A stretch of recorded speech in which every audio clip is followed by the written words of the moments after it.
Okay. My bad, y'all. I had to make sure I had my wig on right. so, hi, my loves. It's Destined Choice, and thank you for watching my live stream. Now, first things first, can you guys hear me clearly? Because if you guys can hear me clearly, I just want to get right into the point and talk about the Charlie Kirk situation.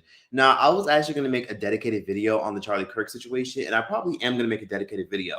But I wanted to go live and talk about that right along with a plethora of other things. It's just the more I went down the whole Charlie Kirk rabbit hole, the more I was just like, ooh, can I post that on YouTube? Can I say that on YouTube? Because there's a lot of stuff involving Israel, like those kind of theories. And then there's a lot of theories involving like a lot of shit I want to say. Like, why the fuck is the person that offed his ass getting a psych evaluation? Like, why is he getting a mental health evaluation? I don't know. There's just something about the fact that this man was able to walk around and not get blasted on that's just a little bit weird to me. But hey, who am I to judge, right? Well, yeah, I'm here ready to talk to y'all, and I wanted to get into these questions, these comments. I want to talk about the state of the world, the tariffs, the inflation, and so much more. First of all, can I also ask y'all this? Why the fuck are chips $10? Well, not $10, like $5. Why? Y'all know those really, really big plus Tostitos bags or Doritos bags? In America, I remember them shits used to be literally cost like $3. Like $3, and you get this big old bag. Now you're paying like $2 for like a normal size bag, and that shit is like halfway air. There's a lot of stuff I'm gonna get in and talk about. For one, I'm actually in Africa right now. So for those of you who are asking, I'm in Africa. Different scenery, new background. And I'm in Africa mostly because I need to get the fuck out of America really quickly. You know, I just need a nice little breather, a nice little chill, positive living. And you guys know how much this shit costs in Africa? This whole shit right here literally costs like what was it? This shit costs. I think this shit costs like 35 cents. This big old bottle costs 35 cents. And the bigger version of this, like the jug that I could hold with the handheld thing, that's just like $1.20. Can you fucking believe that shit? Capitalism is a fucking bitch. And let me tell you something. Now that I'm in Africa, I'm in Morocco to be exact.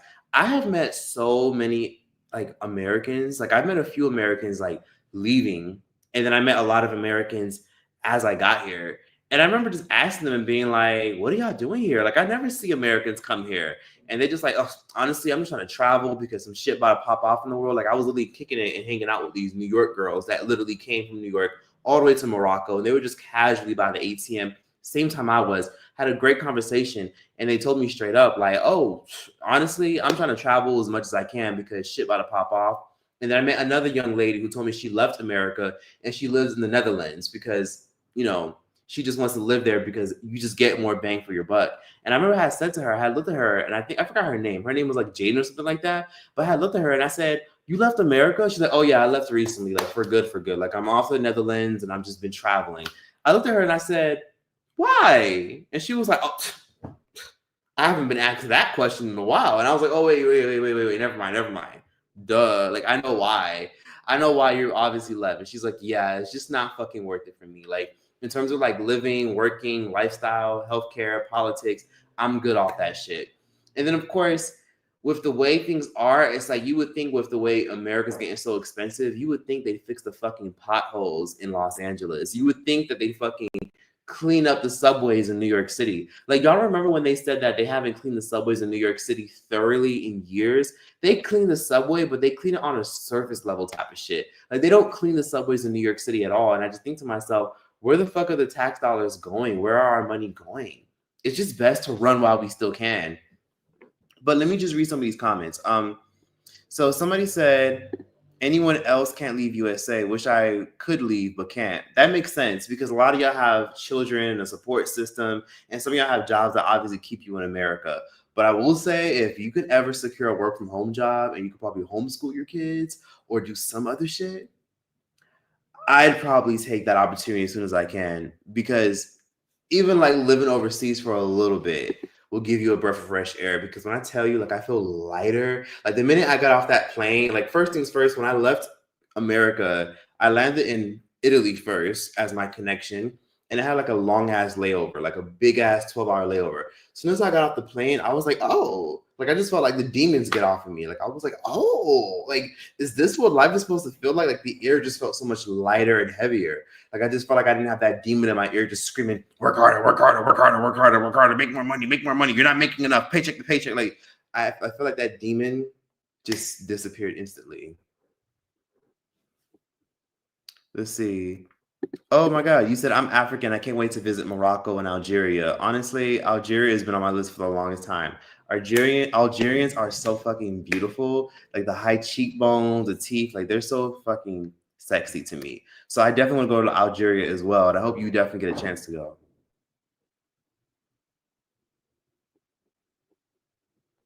So let's see.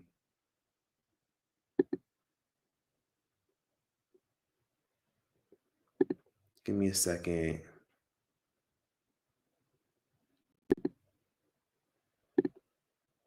Okay, I feel like someone's literally at my fucking door, like peeping and listening.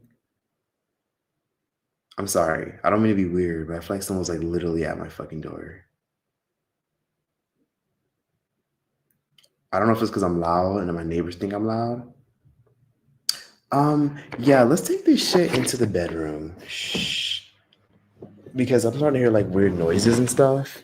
And anyways, shh, hold on. I'm gonna get to the point in this video later, but I feel like somebody's at my fucking door. Hold on. Shh.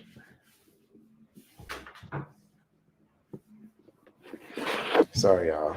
My fucking door. And honestly, I have to. Hold on. Give me a second, y'all. Hold on. Give me a second. Oh my God, I'm in my fucking underwear. Oh my God. Hold on.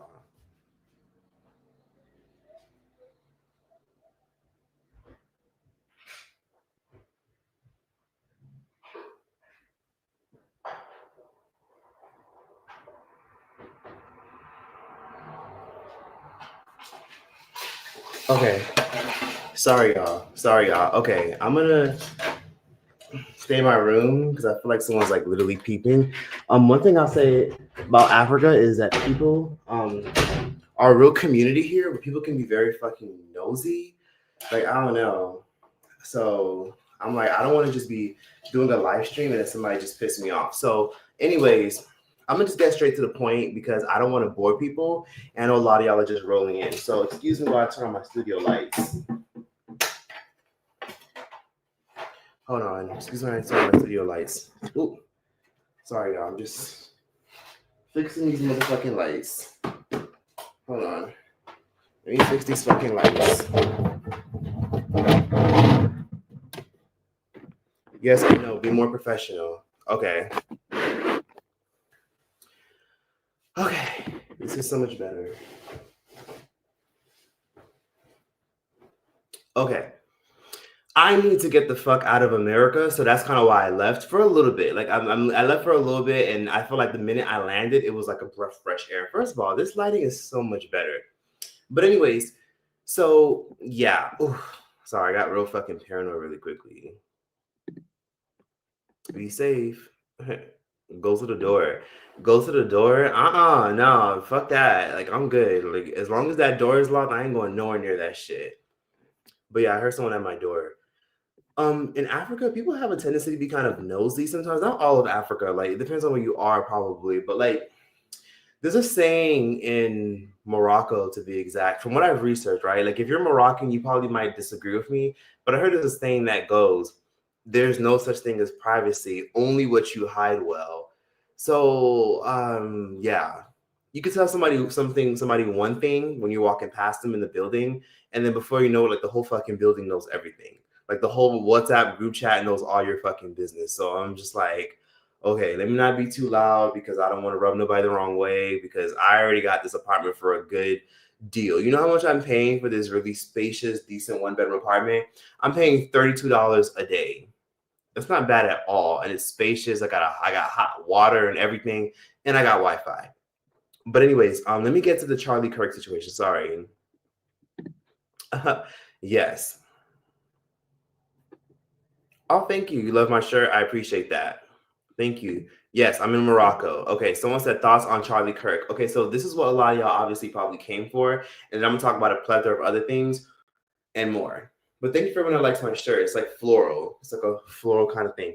But anyways, so with Charlie Kirk, my first initial reaction was, why the fuck is this mainstream news? Like, don't get me wrong, right? Like, obviously, he was a popular political figure, and I'm familiar with him. He's not someone that I'm just like, oh, I never heard of that person a day in my fucking life. I'm familiar with Charlie Kirk. I've seen his videos with Candace Owens. I've seen his college campus videos. And people have been going around saying that he's like hate speech and racist and a Trump supporter. I don't give a fuck about all that, okay? For all I fucking care, you could have voted for Kamala, but I don't care about that. I don't care about those political views because the thing about politicians is that they're all literally they're the same tree but just a different branch. They all just care about money and profit. So I don't give a fuck if you voted for Trump. And so to be honest with you, unpopular opinion, that orange man was definitely the lesser of the two evils when it came to the Biden shit. But I mean, I don't know. It's debatable now when you discuss the whole Kamala and Trump situation because now you see these fucking tariffs that have caused inflation to go up and soar even more. And a plethora of other things. But I personally try to get away from that political sector where it has to do with like Alex Jones and Steven Crowder and Candace Owens and all those people because those people attract some of the most horrendous fucking shit ever. Like it's not like abnormal for someone who's like right wing to like attract like a ripple effect of chaos and people trying to fight them and piss them off. Like it's common to see right wingers get approached in public, get slapped in the face, and get punched. You remember that video of that woman I made, Savannah Craven, who literally got punched in the face because she was just like, "But abortion is murder. Abortion is murder." I gotta be careful what I say. I want the video to get flagged. But she was like, "Abortion is murder. Like I'm not the one that believes in killing babies." And then boom, that bitch from New York City literally socked her ass in her face and she started just bleeding everywhere. And she got exactly what the fuck she asked for. Like, don't get me wrong. Like, I don't condone violence at all. But sometimes when you do poke the bear, you can't be upset when it claws you and bites your ass. Now, Charlie Kirk's situation is a little bit different. Like, that man actually passed away. And I feel bad for his child because his child now has to grow up without a father. And then also his wife is now a widow. So that kind of sucks. On top of that, he was only 31 years old and he literally passed away just a month before his 32nd birthday. So to see somebody pass away at 31 years old, be on a fucking pedestal because of their political views and then get blasted on, that's horrific. And it just goes to show you the kind of society we're living in right now. Let me tell you something. We live in a fucked up, crazy ass society where everybody is living paycheck to paycheck. You got to be real careful. You got to be packing heat and you got to be looking over your shoulder every minute because people are looking for any reason at all to take their anger out on you, okay? People are 1 to 2 paychecks away from literally being homeless and having nothing to literally take care of all their necessities. So with Charlie Kirk, it's a shame that the guy, I mean, I'll be real, like I get it. Like he got blasted on from a distance. So the guy was on a roof when he blasted Charlie Kirk. So it's kind of hard to say that he could have had more security because he did have a lot of security and it was an organized event. But the first thing I think to myself is it's kind of awkward because I do remember him saying that he felt as though that there should be guns on school campuses. So there's a video constantly resurfacing of Charlie Kirk specifically saying that he feels as though that there should be guns protecting kids at school. There should be armed guards because we have armed guards at airports, we have armed guards at events and concerts, but we don't have them at schools. And now somebody brings a gun to the school and he ends up getting blasted on. What's even more weirder is he was in the middle of a debate. So he basically is one of those dudes that go on college campuses, they go off and they go back and forth with stupid college kids that don't know shit about nothing or anything about life. He basically has dedicated a majority of his entire career going back and forth with 19-year-olds that don't know shit about life and have not lived enough life to have a decent, solidified political opinion that goes beyond the shit they see in headline culture. And I did enjoy some of the content, but I didn't agree with a lot of shit he said because, for one, he kind of went the wrong way when he said that he thought white privilege was ridiculous and that as Americans, we all got the same opportunities as everybody. Now, don't get me wrong. I try not to subscribe to the victim mentality, but bitch, you're not going to sit up here and tell me that that shit doesn't exist. It's not even fucking debatable. Like, there's social privilege in having lighter skin. It just is what it is. To say it doesn't exist just is to say that the brown paper bag test never exists. To say that it doesn't exist says that a lot of it's just like he basically grew up well off. He grew up very, very, very wealthy, right? He's very privileged in his life. And to hear him say, yeah, it's just nonsense, it's just bullshit. Like, you're not a victim. At that point, I kind of checked out. Like, people like that are just not my cup of tea, because to be in denial, fuck you. But I didn't have a problem with him because I did understand his stance about like the transgender and the bathroom stuff. I also did respect his stance on a lot of other things, like the transgender sports stuff. And I did understand his perspective about the mass immigration shit. Like, I understood a lot of his perspective. I was like, okay, I can see where he's coming from on that point. He wasn't someone that was just hateful and mean and nasty. And I feel like that's a narrative that TikTok is pushing and trying to spin, that he's just mean and hateful and he hated everybody.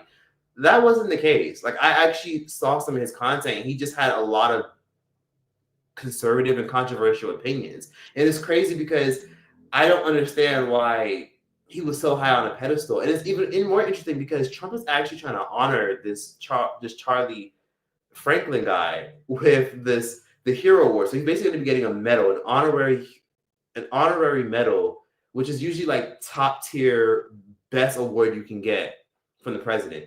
Trump is trying to honor this dude with an honorary medal very soon. And the first thing I think to myself is, interesting. I mean, I understand him and Trump were cordial and cool, but what's the difference between him and Candace Owens? You know what's so interesting is, I wonder if this had happened to Candace Owens, I wonder if Trump would have probably given her the honorary medal as well. I wonder if some shit like this happened to someone like Ben Carson, would he have been honored as well? I wonder if some shit like this happened to like Kimberly Elise or what's that other lady's name? Kalonda Rice or some shit. I wonder if it happened to someone like Candace, would he have gone out of his way to give an honorary medal to these kind of people? So yeah, that's my whole perspective on that. I will say that when you're in a space where you're famous on the internet, you got to be very careful, because when you talk that shit and you talk about controversial shit, you got to be ready for whatever comes your way. I'll never forget what Charlamagne the God literally said. You got to be ready for what you attract, because being on a platform and being famous is cool and all, but then you got to be ready for the energy that you're going to get back for the things that you say. You got to kind of be ready to be held responsible for the things you say. And that's not me sitting up here saying, oh, he deserved that. That's not it. But you kind of got to be ready for what comes with it. And to be honest with you, with a lot of the stuff I've seen happen to conservatives, with Brandon Tatum, Officer Tatum, going out of his way to, do events at college campuses, and people destroy his signs, and then Caitlyn Bennett, right? Like her getting spit on, like literally spit on. And I'm going to make an actual video about this after this live stream. But to see someone like Caitlyn Bennett, Officer Tatum, and all these conservatives like Stephen Crowder get stopped in the face, to see that Savannah Craven lady who was like, well, I'm not the one that says killing babies is okay, and then boom, she got hit in the face. You would think that some people would probably hold these at like arenas. Like, I don't know about holding these kind of things outside. I would think that he probably would hold this kind of stuff at arena, especially because of the population. You know what I mean? There were literally over maybe over 1,000 people outside. Like, it was crowds of people.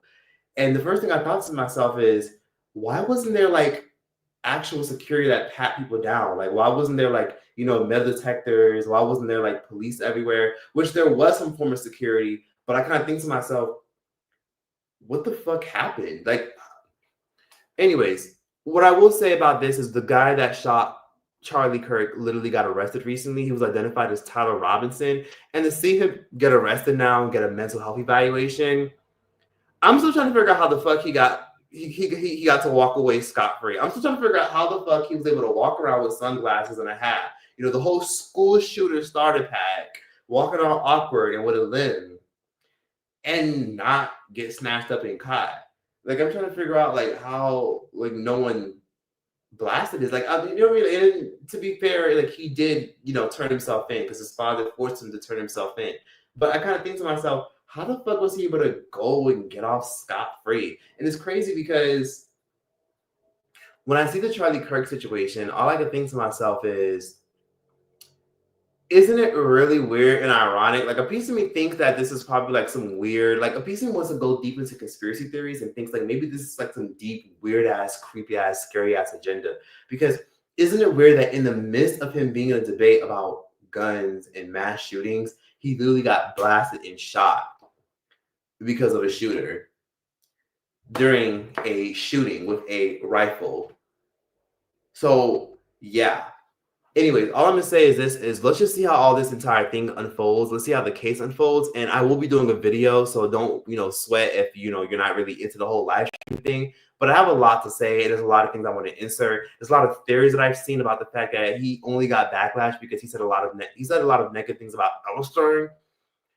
But that's another video for another day. We're not here to talk about just that. But the Charlie Kirk thing, again, I'm still shocked that this was like mainstream news. Like, I'm like, wait, what the fuck? Wait, why is Seth Meyers talking about this shit? You know what I mean? Like, the first thing I thought to myself was, you got Seth Meyers talking about it. You have people like major media platforms talk about it. It completely broke the fucking internet. Like, it's one thing that Trump talked about it, but this guy wasn't even like an A-list celebrity. So to see his face everywhere, like I'm talking like the minute I literally type in his name on Google, it's like threads and shit. Most of you have never even heard this guy's name until the situation. And it's so crazy because I'm familiar with him and I didn't even know his fucking name. He wasn't an A-list celebrity. He was just a political commentator and a media personality. He was a college dropout media personality and an author who was known for making right-wing content on his YouTube channel. And this dude made thousands of dollars to speak at events. And then now all of a sudden his face is plastered everywhere. And then I'm hearing all kinds of crazy shit about people saying that he's like the modern day Martin Luther King because he was very like, in a sense, not conscious, but he was very much like for the cause of equality or whatever the fuck. And so for the cause of, us being integrated and loving each other and all types of shit like that involved the typical right-wing shit. And I'm still stunned at like how the fuck this is mainstream news. Like I was like, wait, I'm sorry.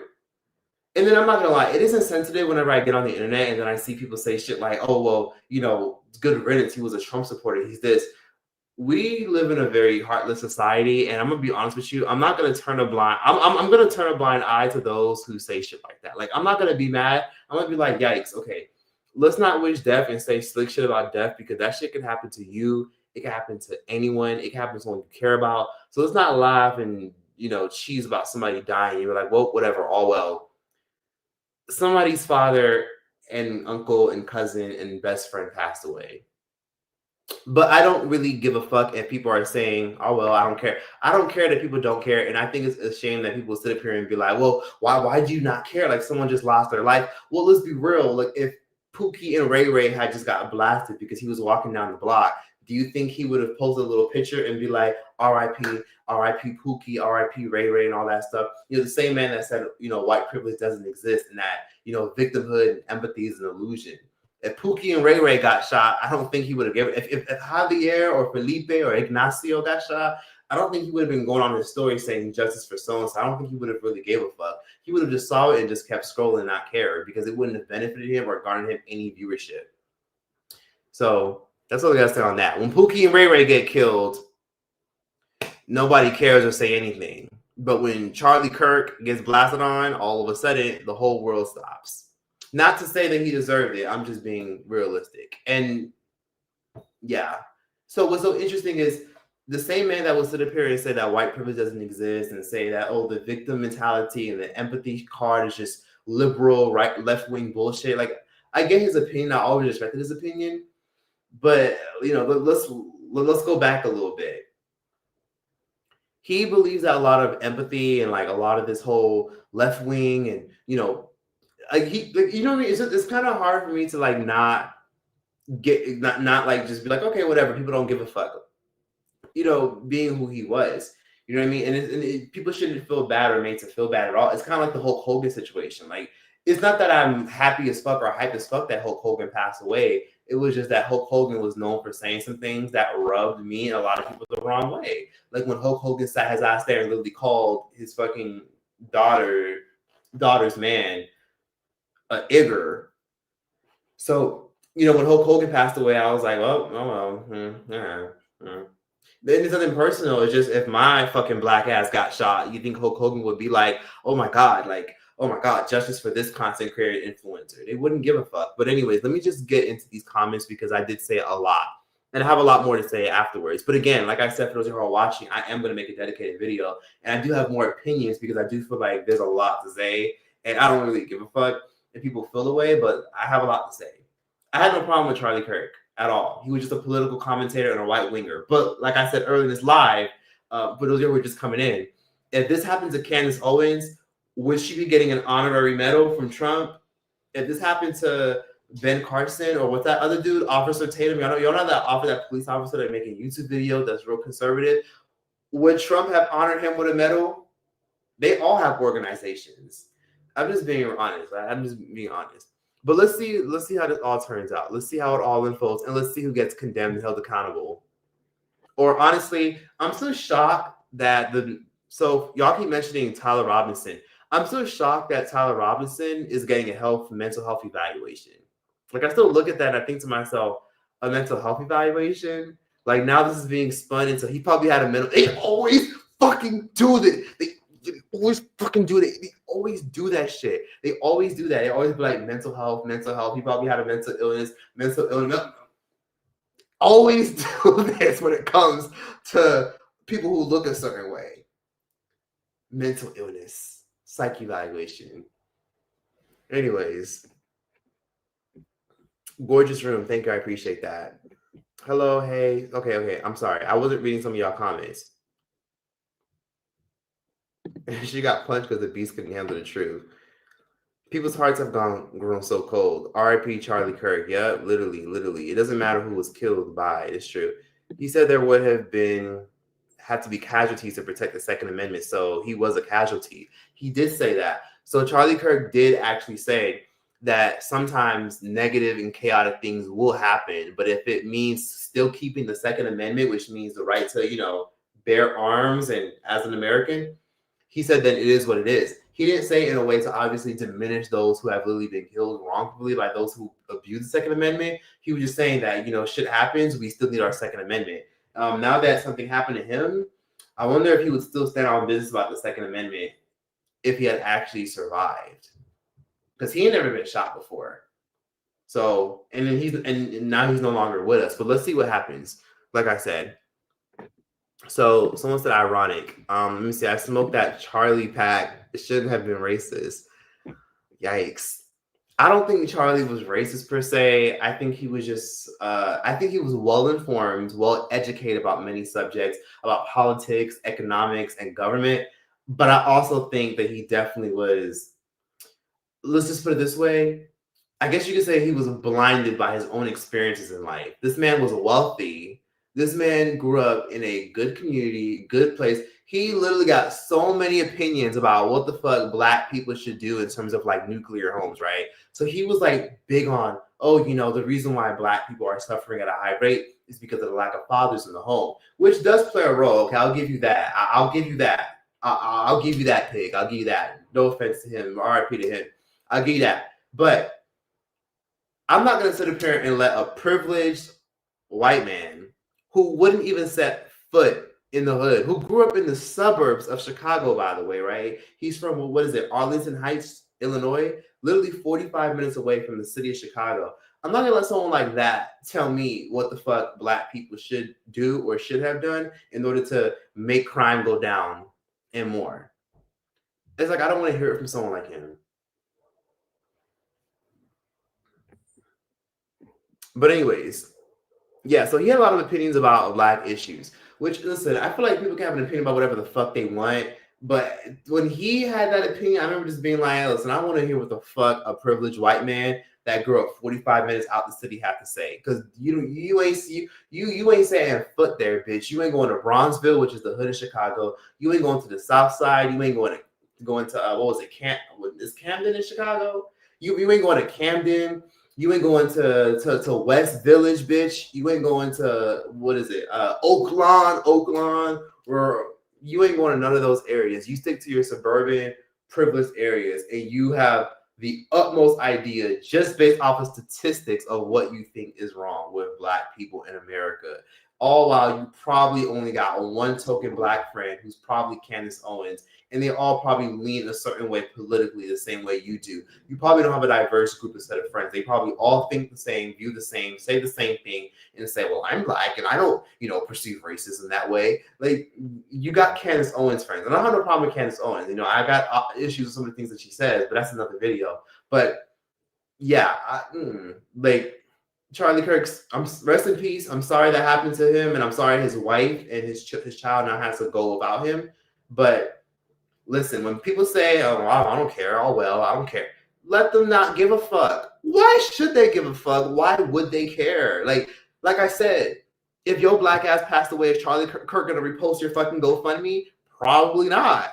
If my black ass get fucking blasted on and kidnapped and ransacked, the first thing Charlie Kirk gonna say is like, well, what happened? Like, that's awful, but like, what happened? Like, what did he do? Like, don't let people not give a fuck about what they don't want to give a fuck about. Like, yes, the world is cold and cruel and shitty, but bitch, it's hot outside. It is hot outside. Everybody got their own fucking issues. And in this political climate, it's not the time at all to just not expect smoke for a lot of political shit, especially because most people are going through hell right now in America. Well, in the West, in Western countries, most people are going through hells. Like, you got nurses walking out, you got strikes all across City Hall with city workers. It's a really rough time in society right now. It's a really rough time in life. And hence what I was talking about earlier. As I was talking about earlier, for those who just came in, I was telling people earlier how right now I'm in Africa, I'm in Morocco, and I've met some Americans. Oh my God. A lot of them, like I told a lot of them that I plan on moving here, and I lived here for a little bit in Africa for like 2 months, and I was able to like vibe and eat organic fruit and just chill a little bit. And a lot of them were like, oh my God, how? And they wanted to do it too. And I told them, well, like I work remotely, like I make content, have a podcast, YouTube channel, all that stuff. And they were like, okay, period. You're blessed. I love that. Like I would love to, do that. That's so cool. But in America, good for you for being out here. We got to go home eventually, but America is like fucking us up right now. Like everything is fucking us up. So a lot of them also were like looking for like budget and affordable living because they were overwhelmed with the country they live in. Imagine coming from the country that we come from, where there's mad opportunities to be rich and successful and do it all, and you're overwhelmed and can't do it anymore. So you're escaping and going to countries that you can reasonably afford. First of all, hold on. I'm sorry. Where's my water? I'm going to show you guys something really quickly. Hold on. So for those of you who just came in,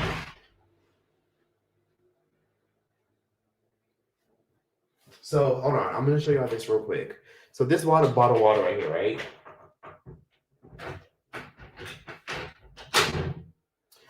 Literally paid 40 cents for this bottle of water. 40 cents. Well, 35 cents probably, but like, 40 cents, give or take.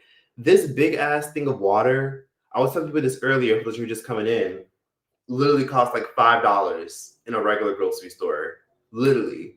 And then you got them tiny ass bottles of water when you go to a vending machine, cost $2.50 a bottle. Since when am I paying $2.50 to $3 for a basic normal bottle of water that I'm gonna finish in like literally 2 minutes? That is fucking crazy to me. And then meanwhile, I got this big ass thing of water for 40 cents. And then I got a bottle of soda, a nice little bottle of soda that's like about this big that I was drinking by myself. And then I got some Doritos all in a bag, right? And you know how much all that was? $3.50 fucking cents. Crazy fucking world. So like where I'm like literally emotional and sad that I have to like literally go to another country to literally enjoy the same exact thing but at a lower price. And to me, this is cheap. To me, I'm like, oh my God, yes. But to people here, this is like, oh damn, okay, that for them that's pricey as fuck. For them, inflation is like, okay, that's a lot of fucking money. But to us, we kind of have to. Like, I'm here in Morocco, in North Africa, and I'm meeting all types of people from all over the States. Like, even on airplanes, like, they're all coming out here because they just want to breathe and enjoy life, and they want to actually go on vacation and have their money stretched. You know what I mean? Like, they just need a break from everything. It's just like every time you turn on the fucking radio in America, or you turn on the TV, it's, oh my God, Trump, terror. It's like, oh my fucking God, can a bitch fucking breathe? Can a motherfucker breathe? Like, can I just like go one fucking day without hearing this shit? It's almost like every time I open my fucking phone, I just get irritated all over again. Or I turn on the radio in America and I get irritated. And what's frustrating even more is like sometimes I think to myself, can we just go back to the era where everybody was just doing the whip and the fucking nay and we were just doing dumbass TikTok dances and shit was just more chill? Probably not, unfortunately. It's the life we live now. But hold on, my bad. I need to fucking... Ooh. Okay. So Yes, as I was saying, let me read some of your comments because I know a lot of you guys do have a lot to say. I know I probably ruffled a lot of people's feathers in the comments, but I'm gonna read some of these. Let me see. Someone said, and sorry, you can't replace God with your interruption from your viewpoint and think I should go with that bullshit. Yeah, honestly. So someone said, I had no idea who dude was. So when it made big news, I was like, who the fuck is that? And why is it causing so many issues? Of course, politics. Yes, it has lots to do with like the, bang bang, pew pew gun control stuff. And it has lots to do with Trump. And then mind you, Trump is giving this man a fucking medal. He literally been dead for like literally 4 days, and Trump is already giving him an honorary medal. And I think to myself, is Trump trying to make a statement? Is Trump trying to blow up this story and use it as an excuse for something? I feel like it's going to be an excuse. I feel like he's just being used as a catalyst to like essentially put us in a society where we're constantly like being controlled, like biometrics controlled, right? So I've talked about this in videos before. So you know how all of a sudden in America, for those who aren't American, let me put you guys on game. We're all being enforced to travel with a real ID, and it's now been enforced. Like I remember I was trying to travel, and I have my driver's license, right? And I was like trying to get them my driver's license to scan because when you fly, ID, here you go. They scan it, and before she scanned it, she was like, "Oh, do you have a passport?" And I was like, "Oh yeah, why?" I gave her my passport. She's like, "Yeah, I need your passport. You don't have a real ID. You don't have the little star in the corner." I was like, "Oh, because if you have you have a real ID, if you have a star, they put like a little star, and basically." When you have like a real ID, it's like an updated system. Like they have your information documented in like a fucking software, right? In a cloud. And when they have your information documented in the cloud, they can track everything about you, where you live, who you are, everything. Like they already got cameras that'll literally analyze and scan who you are, which makes things easier to track you down. And mind you, it took them it took them like 3 days to find this motherfucker, this little Tyler Robinson guy. It took us literally 3 days to find this motherfucker. So this is going to be an even bigger and more justified reason for Trump to try to like enforce more AI software, more AI policing. And this whole AI policing shit is getting worse and more interesting because I feel like this is going to be used as a way to keep track of us even more, keep track of our information, and then that information can be used against us as a whole. Like we're already like creating this huge debate with TikTok, right? Like TikTok is already at risk. Like people still, I don't know how people just forget that, but TikTok is still like going to be out of here soon. TikTok has a possibility of not being here anymore because again, it keeps track of all of our data. Like it literally has a profile of all of us who scroll through it and use it. And it knows what you're going to type before you type it. It knows how you are. It knows what you like. It knows what kind of content you gravitate towards. It knows your triggers and so much more. And what's so interesting is I feel like Trump is sensationalizing the TikTok thing, saying, well, very much so. I think we should definitely, keep TikTok as a big, beautiful app. Like, I think he's sensationalizing the whole TikTok ban thing and trying to force people to like buy it and invest into it so that way it can stay. And then eventually when it turns to a situation where America has access to that pie and that data, they could flip it and say, well, I mean, Americans, you guys wanted TikTok so badly. So, you guys can get mad that we're going to use it to like scan and analyze your data and track you even more. Like, you guys can't get mad at that. Like in America, you guys wanted TikTok.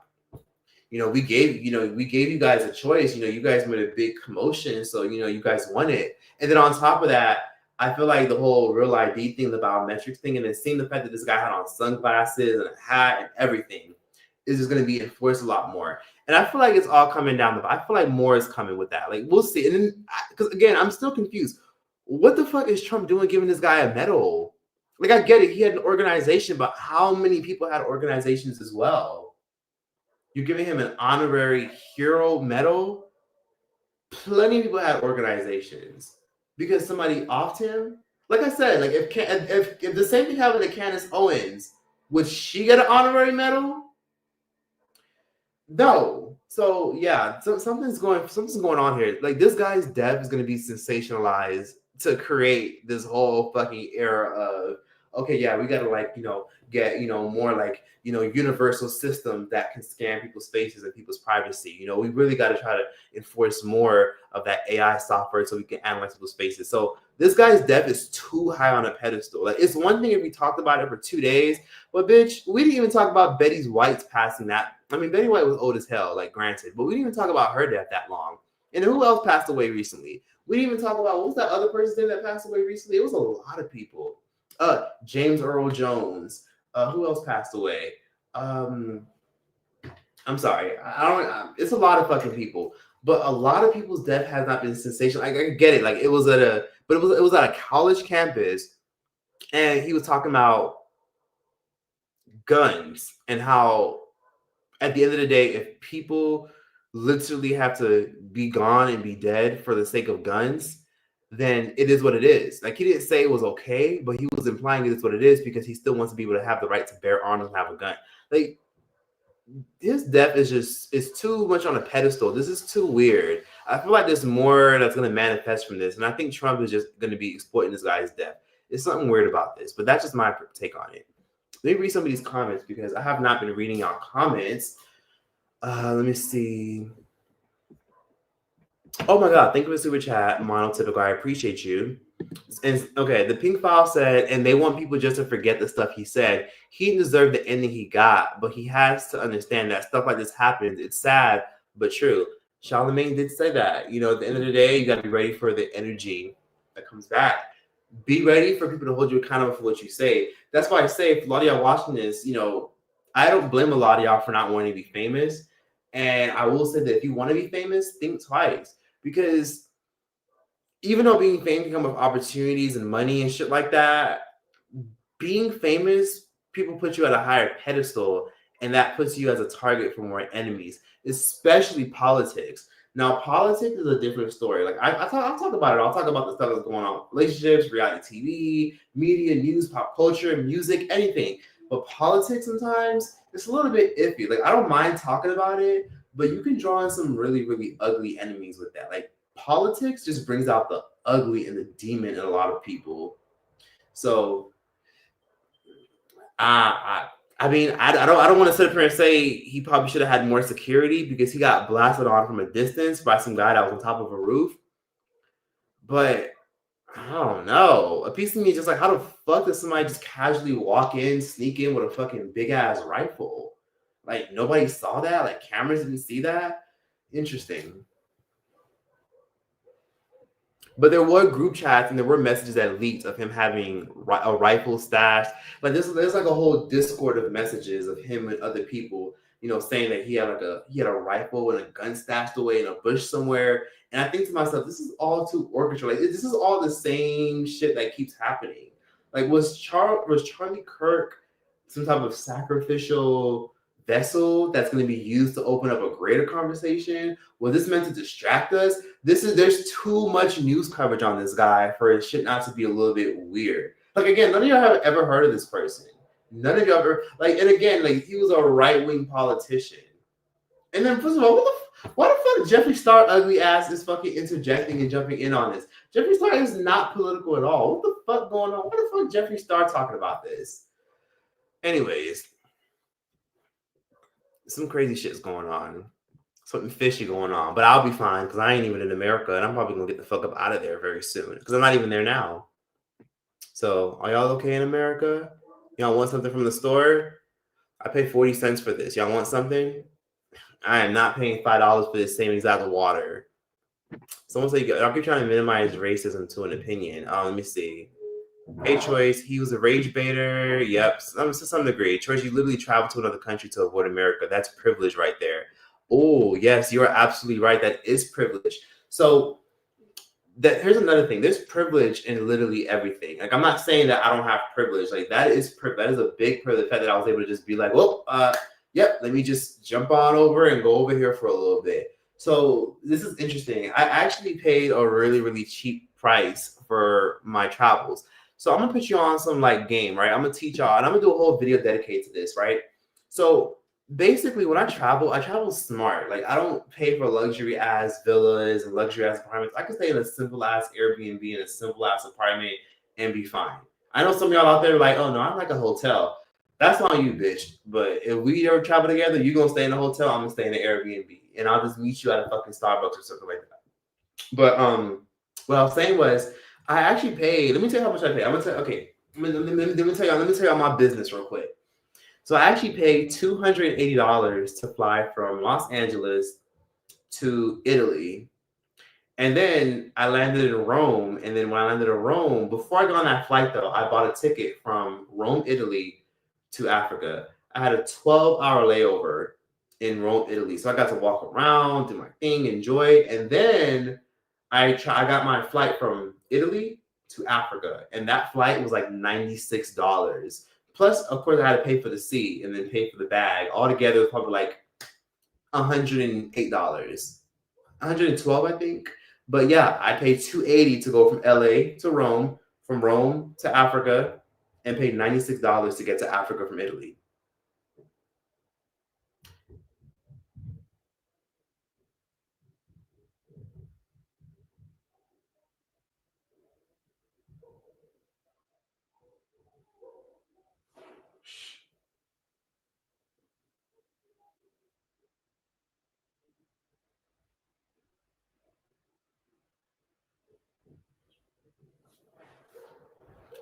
My bad. I heard thud and everything. I don't know if I'm waking up the neighbors and they're talking shit and the whole other language, but I keep hearing people talking in the walls.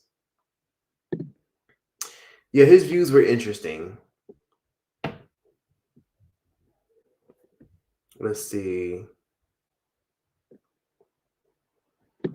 Someone said, okay, Daniel said, he literally said, empathy isn't a thing. He said he wished the Civil Rights Act didn't happen. I do remember that. So he basically said with Candace Owens that Black people were doing better under the Jim Crow laws because they were creating their own opportunities and they felt like they had to come together as a community to build themselves up. He did say that. He said the Black people were doing better, but why when integration happened and the Civil Rights Act happened, all of a sudden they get married to the government and they were incentivized to not have the father in the home. Because that did happen in America where the government told Black people, like, hey, if the father's in the home, we're going to give you less money. But if he's not in the home, we'll give you more money. And a lot of times conservatives look at that statistic and they just think that's just universal for a lot of us Black people that grew up without a father. No, some of us just grew up without a father because our moms were just fucking pick Mishas and Barbara the Builders and thought that he could build a man or thought that seeing a potential in a man was good enough. Like that's just what a lot of our Black mothers were. It's not the case that that's the reason why a lot of Black families are comfortable with like not having like, you know what I mean? Like people don't realize, like, again, like a lot of us aren't foundationally, like some of us are foundationally Black Americans, but a lot of us aren't. Like you go to Jamaica, there's a lot of fatherless homes. You go to like even some parts of even like Nigeria or like even some parts of Kenya, there's a lot of fatherless homes. Like not a lot of people grew up with fathers. Like it doesn't, it's not exclusive to just the Black American experience. Like they think that's why crime is bad. Like if that's the case, why don't we talk about the shit that goes on in London? Like let's be real. Let's talk about London, Sweden, and let's talk about Italy, and let's talk about even France. Who are the most common people to obviously, let's put it this way, commit crimes in these countries? Sweden, London, Italy, France. Most of the time, it's usually Arabs or young Black men. Young Arabs or young Black men. And oftentimes they don't have fathers in the household, yes. But then a lot of times they're also not American. So sometimes it could be a little bit of a different story. It could be because, of social norms. It could be like culture shock. It could just be a different generation. But sometimes they only talk about the statistics that affected Black people in America. And I always looked at that and I always thought to myself, well, yeah, that's a good point. Like they probably did marry a lot of Black people to the government, but that's not everybody's situation. And there are exceptions to the rule. They do believe that the reason why a lot of Black men are failing and why a lot of them are most likely to be incarcerated is because there's no fathers in the homes. And part of that could be true. But then there are exceptions to the rules. Like there are people who do well and do thrive while having a father in their household. It's just, I think a lot of their let me just put it this way. I don't want to hear what the fuck a white man had to say about what the fuck the Black issue, the Black problem is, because he don't fucking know. Like as far as I know, he won't even fucking go to a hood pizza shop. So what the fuck does Charlie Kirk, Charles Kirk, what the fuck does Charles Kirk opinion have such a fucking big like a boom effect for? He won't even fucking go to the hood. He won't even go to a hood pizza shop. You know what I mean? Does he have any friends that live in the hood? Has he ever lived in the hood before? Does he know what it's like to go to school in the hood? Probably not. So because he doesn't understand, a piece of me just like, I'm not gonna take his word seriously. And Candace Owens, maybe I'll take Candace Owens' perspective, because Candace Owens said the same thing, because again, she is a Black woman and she did grow up poor, and I can take her perspective from it. But anyways, Kamala the chameleon was no better. People are dying for having their political views. Yeah, that's true. It's like that in a lot of other countries too, sadly, but that's true. He was hateful and racist. I don't think he was racist. I just think that he was just delusional as fuck sometimes when it came to social biases and his own personal privilege. Let's see. He literally said that children should watch gay people be executed. I don't ever. What the fuck? I'm sorry. Like people are saying a lot of this stuff on TikTok because I was watching this one video. I'm gonna actually play it for y'all so y'all can actually watch it. Oh, thank you guys so much. Oh my god, somebody sent me $1 on TikTok. Thank you, sweetheart. I actually appreciate you guys. If you guys want to send me a cash app, you don't have to. You can send it right here. Send me a little dollar, whatever, but you don't have to. But I appreciate someone that just sent me $1.11. Thank you so much, TCP. I appreciate you. But anyways, okay. I'm gonna play this video for y'all about what this young woman just said. So a young woman went on TikTok and she just ranted and raved about her perspective and how she felt as though that here we go. You guys. Here we go.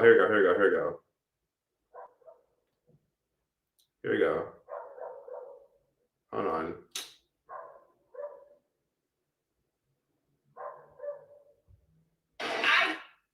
Hold on, my bad. I'm sorry. I'm trying to play this video for y'all so that way y'all can see. So here we go.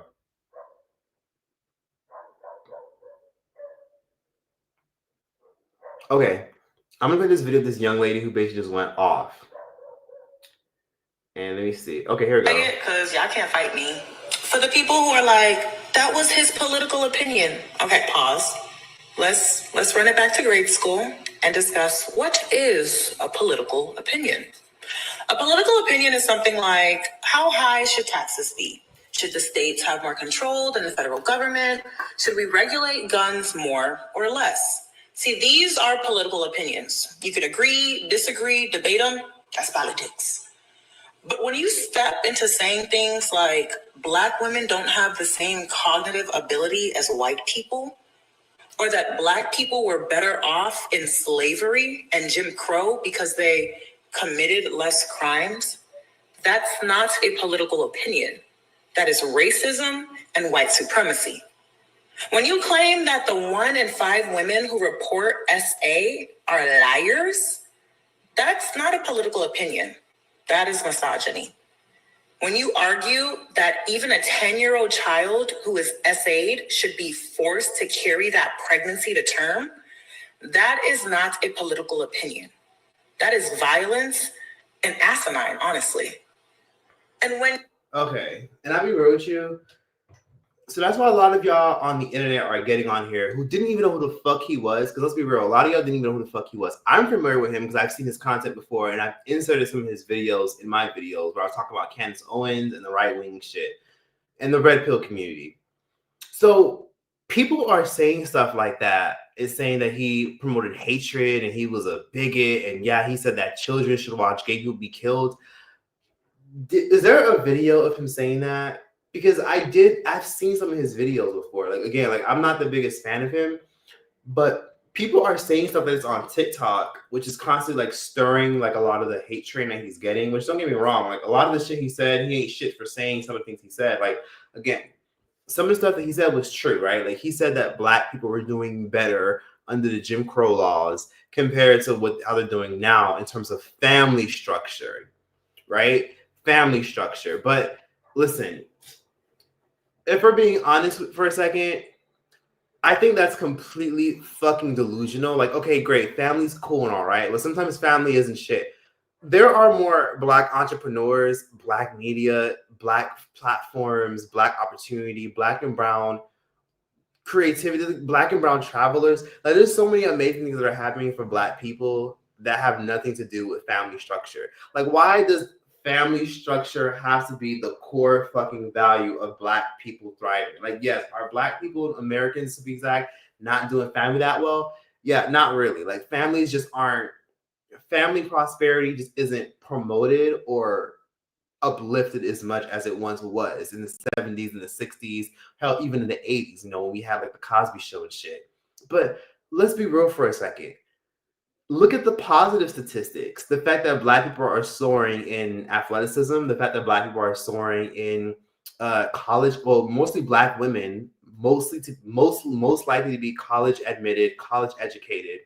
Most black women you meet have college degrees. Like, let's be real for a second. Look at the positive statistics. He never really mentioned that. He always just talked about what made the most noise. And I can't even get mad because it was always these dumbass 19, 18, 20-year-olds who were on college campuses just trying to like argue about some shit because they wanted to hear themselves talk. So yeah, look at the positive statistics before you sit up here and say things like, oh well, they were doing better under Jim Crow laws. Yeah, there was more family units. They didn't have a choice. They was fucking knocking everybody out and burning houses down and shit because of the fucking KKK. But anyways, I want to see some of these videos that people are saying, because people are saying, oh, he said this about children. He said this about gay people. He said, show me the videos. You know what I mean? Like, show me video. Because sometimes people will say stuff like, it's the same thing that goes with Trump, right? Trump is whatever. But people will say that Trump said some shit that he didn't even say. And I'll be like, how the fuck, wait, when did he say that? Like, I gotta look at that. And sometimes it's not even true. Sometimes it's because people saw a tweet on Twitter that said that he said that, but he really didn't say that. Same thing with this Charlie Kirk guy. People will say that he said this about gay people, said this about children, said this about the death penalty. And I'm like, okay, is there a video attached to it? Is there a source? Like, can you cite your sources? Because sometimes people have accused me of saying some shit that I didn't even fucking say. Or I'm like, wait, hold on, bitch, I didn't even fucking say that, okay? Like, you just literally commented that while watching the first 50 seconds of the video with your nasty, grimy ass. It was just like, oh my God, so Troyce, you're basically saying that the world needs to explode. I can't believe you would say that. And then when that comment gets like 15,000 likes in my comment section, the whole comment section will be about me just saying that the world should just be fucking blown up. And I'm like, bitch, I didn't fucking say that. Like, are you fucking kidding me? So sometimes I'm just like, okay, y'all say these things, but tell me the video where he said that, or tell me where you heard that. Like, if it was a TikTok, please send me that TikTok on Instagram DM or an email so I could review it and look at it myself. Because people just be making shit up on TikTok. Like, TikTok is like the worst place ever sometimes to get information. Not all the time, but people just be saying shit on TikTok, and I'd be like, y'all don't have no receipts. Y'all don't have no tweets. Y'all don't have no fucking screenshots of like articles that you read. You can't tell me nothing. They just be venting saying, oh my God, did you guys hear this, that, or they'll just insert a 5-second clip and just be like this. No fucking dialogue or anything. I talked about this in my fucking video about TikTok kind of killing YouTube in a sense, because people's attention span are so fucked up that people won't even go out their way to go find the actual source for the video where somebody claimed to do something or say something. And then there's times where I'm trying to look for the video of Charlie Kirk's last moment before he got blasted, and it's just a fucking 2-second photo, and then somebody just giving commentary about it and telling me what the fuck happened.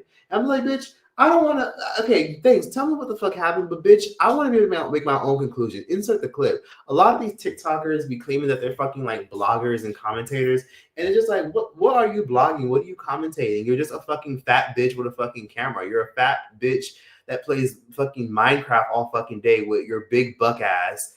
You smell like cheese puffs, and you just fucking just are telling me about some shit that I should just fucking believe just because you said you saw it, and then you're getting like a fucking 100,000 likes on the fucking clip, and everybody's hyping you up saying, oh my God, I can't believe that happened. And I'm just like, so no one's going to insert the clip, no one's going to add context to it, no one's going to say where they found their sources from, because you want to break stuff down and be like the media news and be like the anchor and the guru of like pop culture and media, but you can't even insert clips. That's why when you guys watch my videos, I try to always insert clips and some stuff up and talk about where I found stuff, because people just be fucking talking on the internet, especially TikTok. Like, TikTok has made commentary a lot more difficult because some of y'all are some fat fuck lazy bitches. I don't even fucking be saying nothing. Y'all don't be saying shit. Oh my God, I'm sorry. I'm done. Let me stop with this TED Talk and read some of y'all comments. Let me see. Now, Troyce, what I do? And then they live in a world where people can't have their own opinions. It's pathetic. I need to research on this man. He was evil. He was evil. He was not hateful.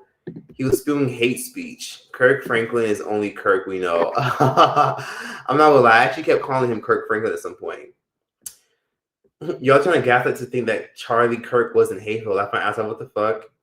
Oh yeah, it would have been crickets. If it was Candace Owens or Ben Carson or one of those other black activists that had got blasted on an event, people would have talked about it. It would have went viral, sure. People would have talked about it probably for like a couple of days. But Trump wouldn't have gone up his way to get no fucking medal to no fucking Candace Owens and no Ben Carson and shit. Let's be real.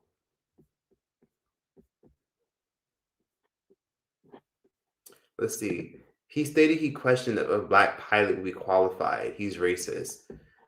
Well, I think I know what you're talking about. That's when you're talking about affirmative action.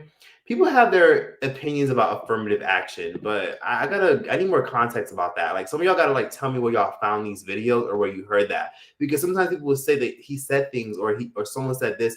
Where did you hear that? Like you gotta let me know. Like I need context. Like where did you find it? Was it a video? What was the context of the video? What happened in the video? So I know to look for it in my own opinion. Because I don't want to read what y'all are saying and then repeat it and be like, oh yeah, he did say that. Oh damn, he said that. Is that true? And then it's not true. Like how many times have people like misconstrue some shit you said that it wasn't true, and then you're just like, wait, I never even fucking said that. That's not how it worked. That's not how it went down.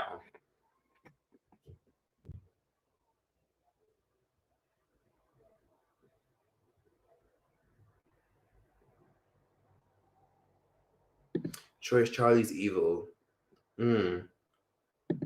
Just say you're pro Israel and go. Are you talking about him or me? She said that was her best friend. Yep, she sure did. I'm surprised I've been on here for an hour. I literally just hit 1 hour. Can y'all do me a favor? Since so many of y'all are watching this live stream and enjoying it, can you do me a favor and hit that like button? I really appreciate it. Can everyone watching this hit the like button? Because again, if I get enough likes, if I get at least 5,000 likes on this live stream, I'll definitely knock out and do the fucking video about Charlie Kirk like in a heartbeat.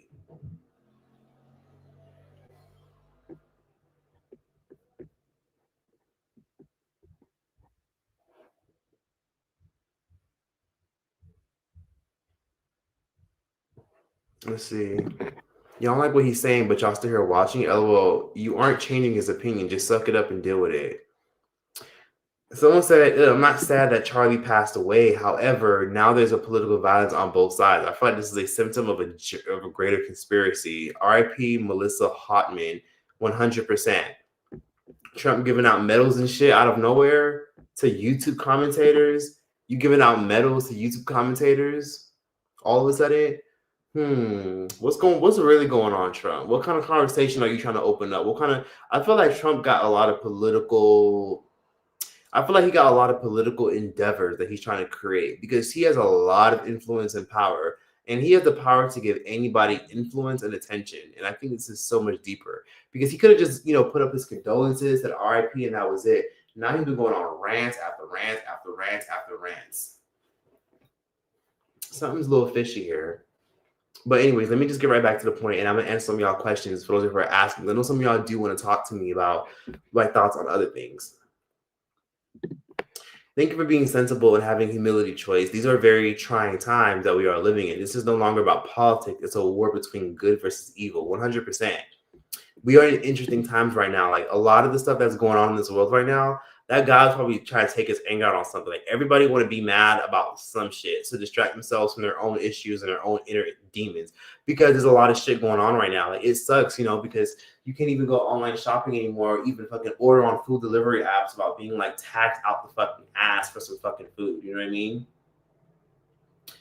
So we are in some crazy times right now. Crazy fucking times. Let's see. Run on violence.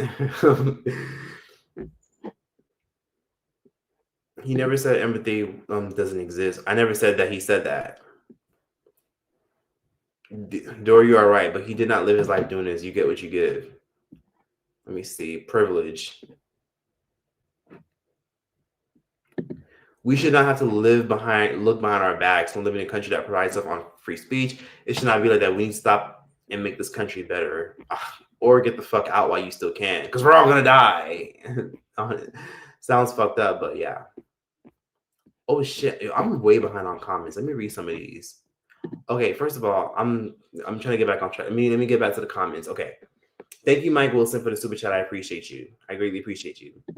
Candace Owens, her gift coming to an end because that base that she pre-orders so much don't need her anymore.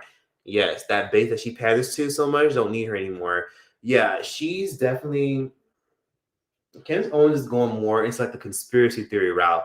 She's not really going into like the Trump route, the right-wing route, the men are men and women are women. Like no one cares anymore about what the fuck she got to say. Now she's going into conspiracy theories. Y'all heard what she said when she was trying to accuse the French president's wife for being a man, which might be true, low key. Like she got some good, interesting facts. But Candace Owens is now trying to go deeper into the conspiracy world, into the conspiracy realm. Like she's trying to like actually hit the surface of like the secret society. Like she's very much into that kind of stuff now. Let me see.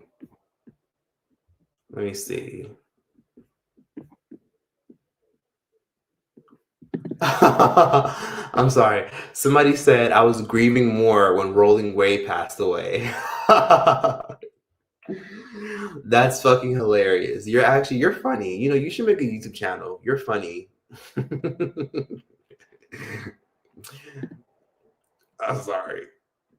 Anyways, he said if a black man flew a plane, he would question them. I need to go look for that.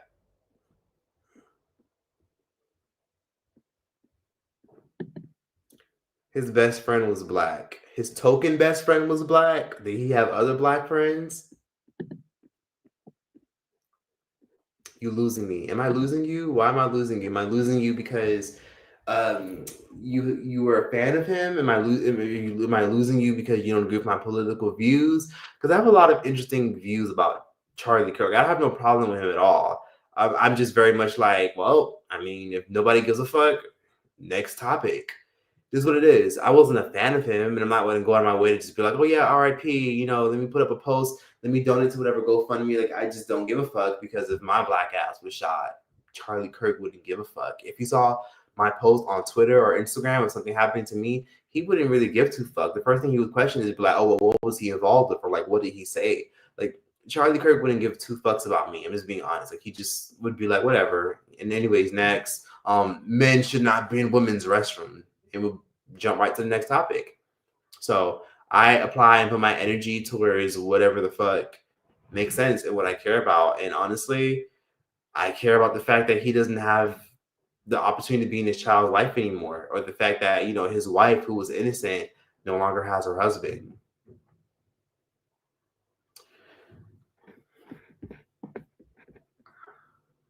Let's see, what do y'all call saying that the Civil Rights Act was a mistake? The Civil Rights Act was a mistake. Honestly, I call that being a fucking idiot. That's what I call that. Wait, I'm sorry. Wait,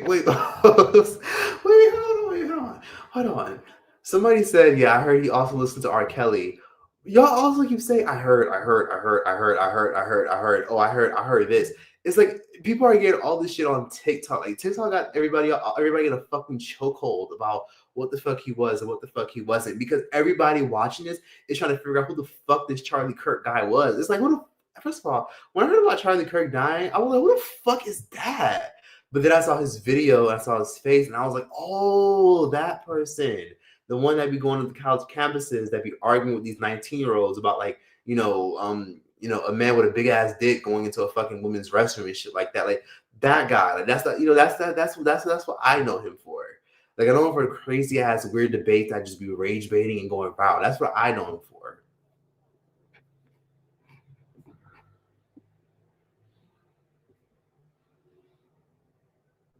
Is this real? He was not a racist. Well educated about some stuff. Black people aren't rated here. Yep. Choice what? Wait, hold on. What did I say that rubbed you the wrong way? He was a dropout. He was a dropout. Nah, he was a bigoted, racist, and transphobic. Yeah. He was a lot of things. Choice, are you educated enough on Charlie Kirk? I am. I've seen a lot of his videos before. I don't fully agree with him. I've seen his stance on the trans community. I've seen his stance about the LGBT plus community, and I've seen his stance on like activism. I've seen his stance on wokeness. I've seen his stance on how he feels about like performative affirmative action. I've seen his stance on a lot. I've actually seen his content before. Like I didn't just see a bunch of random shit on TikTok or Twitter and be like, oh yeah, that's who he is. I've known who he was for years. I literally inserted his videos into my videos. Like I've been knowing who the fuck this guy was. So do I think he was a racist?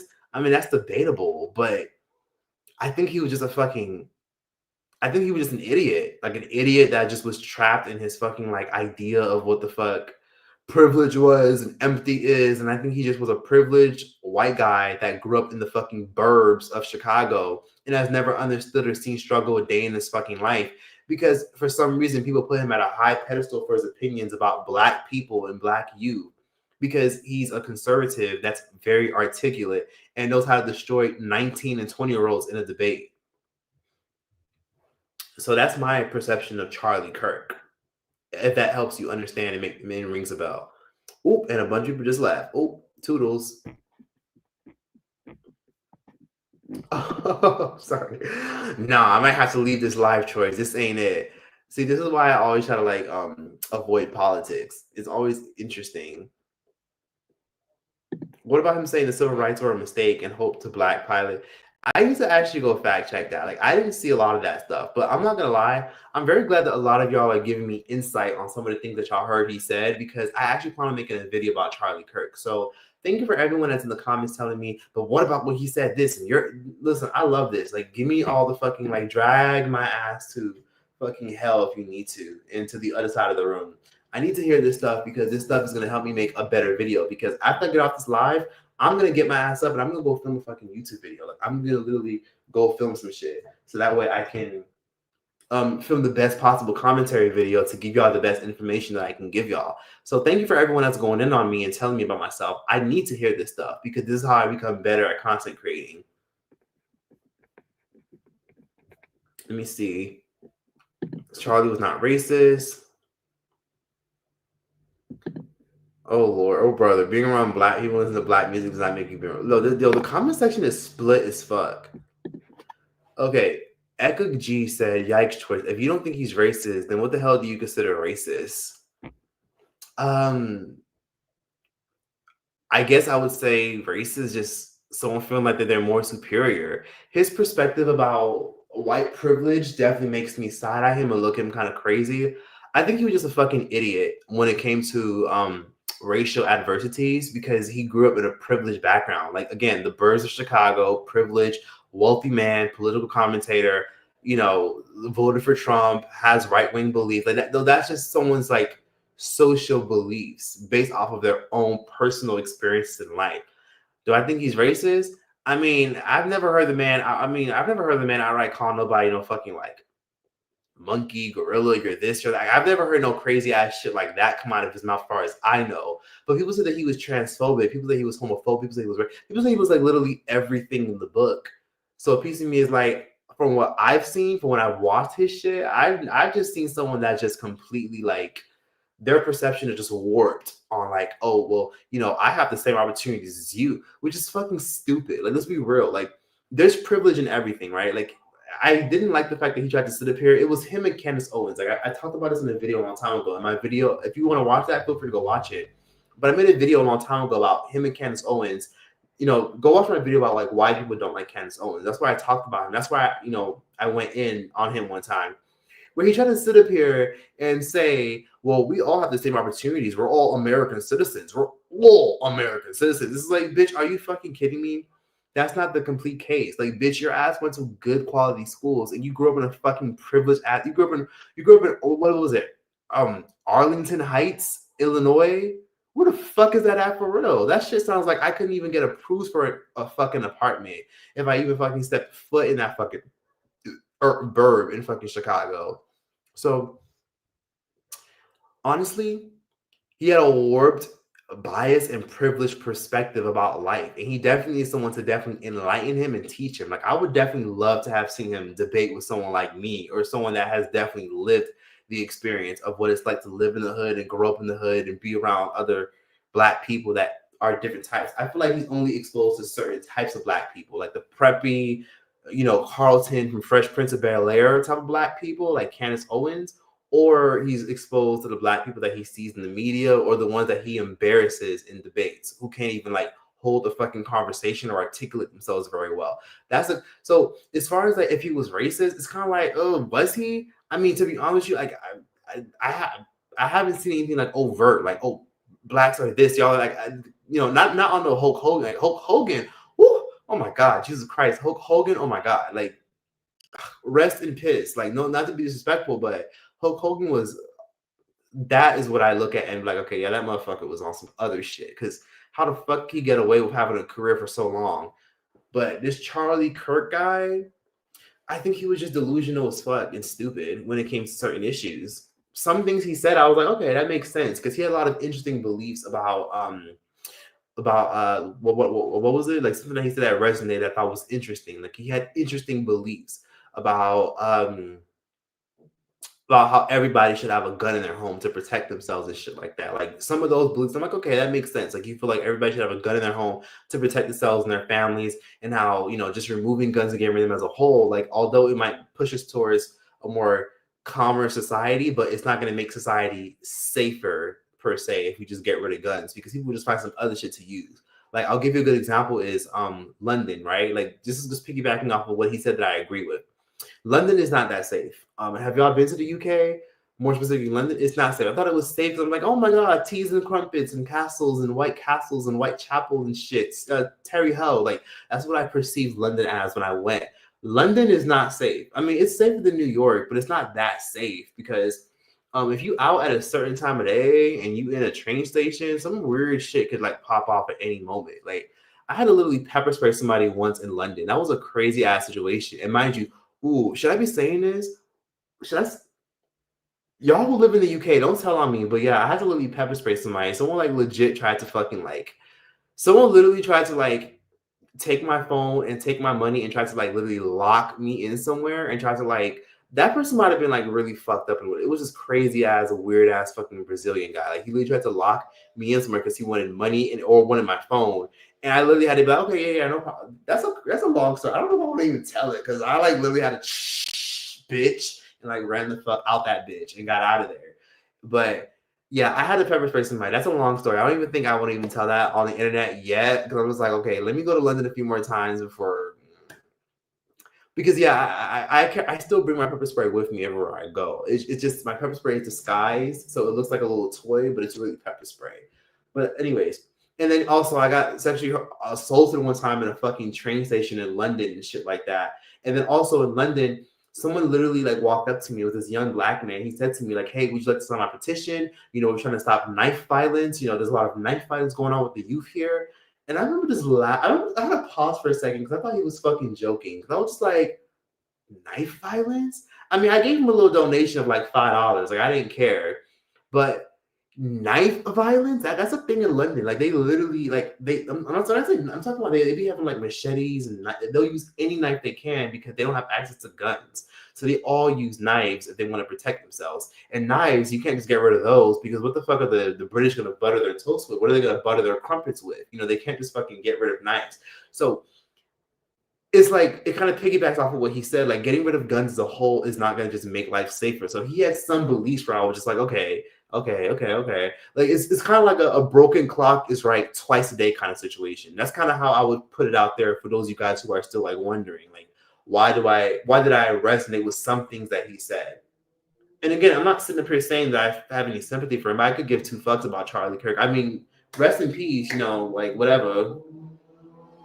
And I'm sorry that his kid, you know, has to grow up without a father, but I have no issue with no one that don't give a fuck. If you don't give a fuck, you don't give a fuck. Like I'm not gonna be like, oh my god, like stop spreading hate. Like, just, come on now. Like if something happened to my ass, would he care? Probably not.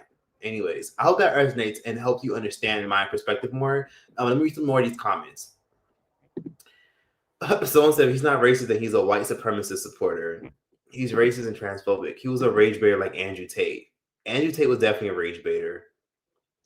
Did you see his wife's eulogy? Yes, I did see Erica's eulogy. I saw snippets. If I didn't watch the whole thing, but Erica was his wife, and she did like a little speech, and you know she was really overwhelmed and upset. Like she went in. It was a really good speech. I only saw bits and pieces, but I will be watching the whole thing, and I will be doing a whole entire video about all of this. So for those who are telling me like, oh, you got, oh, what do you mean? What do you?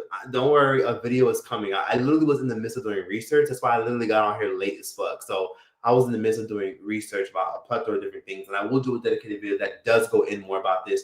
For those of you who are watching the playback, by the time you watch this, it'll probably already be up. But like literally after this, I'm like Boom, boom, boom. Let's get it done.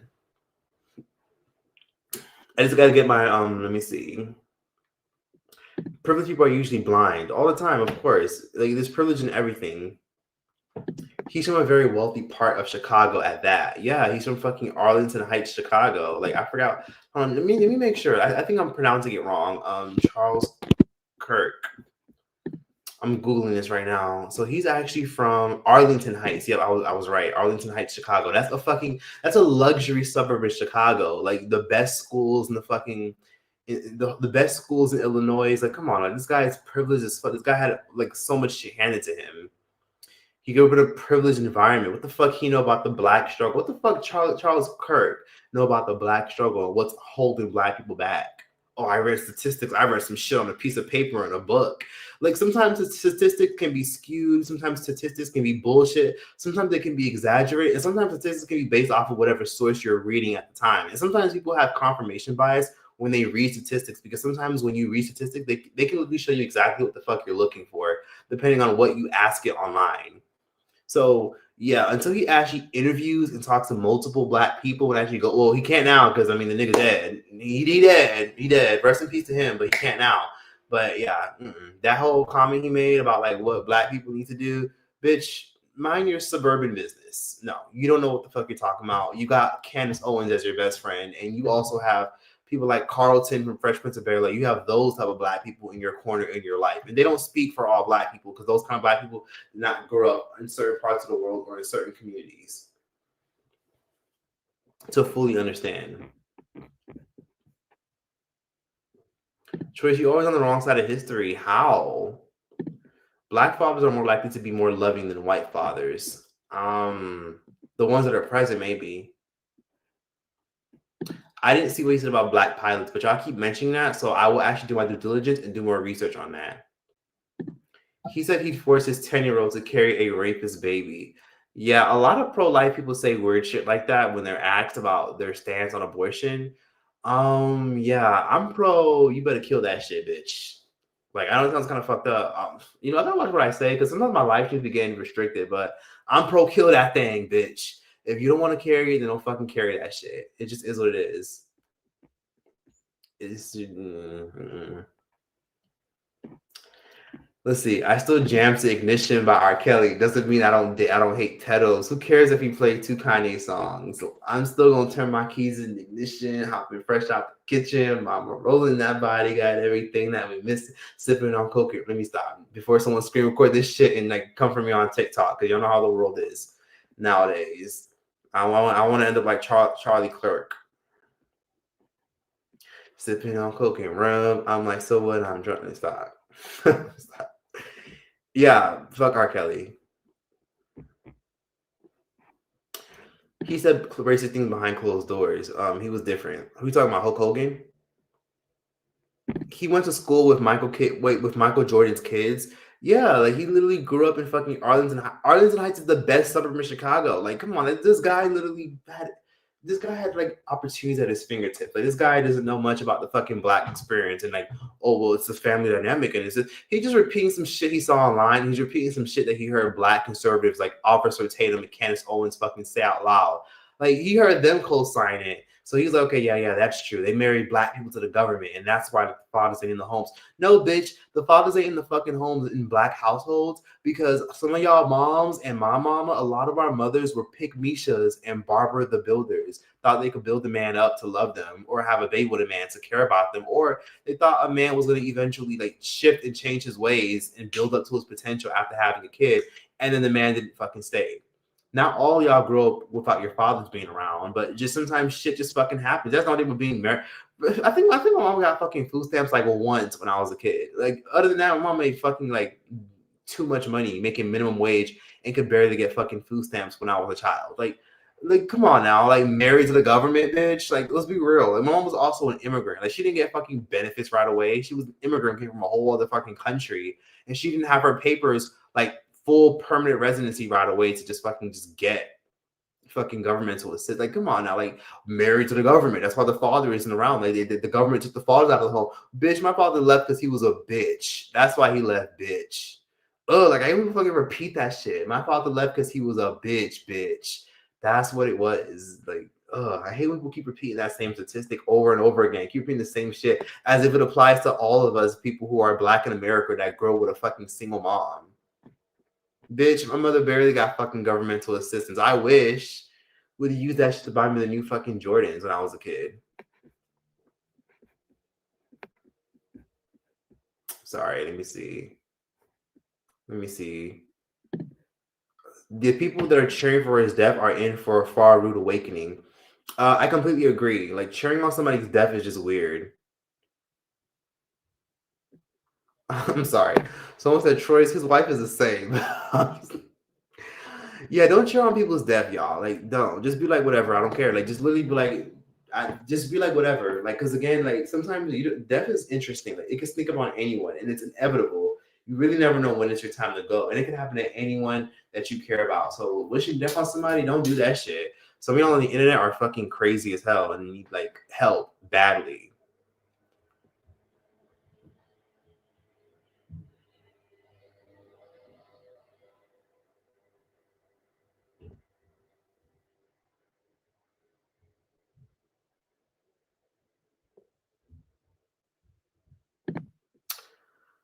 Let's see. Choice, respectfully, I know you are not educated to talk about this. I'm not educated to talk about this. Did you know who he was before he passed away? Because I definitely knew Charlie Kirk what Kirk was when he passed away. Did you know who he was? I definitely knew who he was.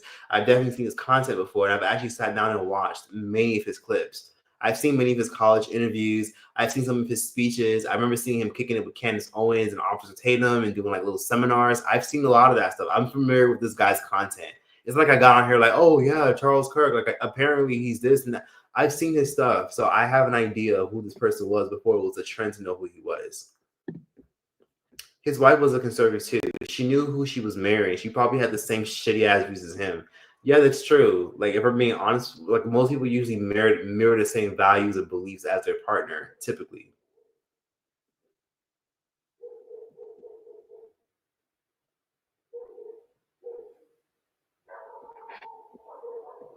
Let me see. Someone said, y'all gotta remember, Choice is from Florida. He is different to a different type of racist. Yeah, I'm used to a certain type of racist. How do I say it? Isaiah Banks one time said, I like my racist, not too pink in the middle. But anyways, to be honest with you, let me keep bringing some of these comments because some people are like going hard in the paint in these comment section. But don't worry, I'm gonna do a whole video because I'm still in the middle of my research. Like I know a gist of things, but I'm doing a live stream about it because I'm talking about life and getting the fuck out of America and these politics and Africa. I'm talking about a plethora of shit. But I will be doing a dedicated video, like I said, for those who are just coming in and are just asking the same question. Like I'm gonna do a video, so just sit tight. Trust me, like I got this. I love your shirt, Trace. Oh, thank you so much. I appreciate that. Yeah, it's a floral. It's like floral sleeves and shit. And it's like see-through. I appreciate that. Thank you. Anyways, let's see.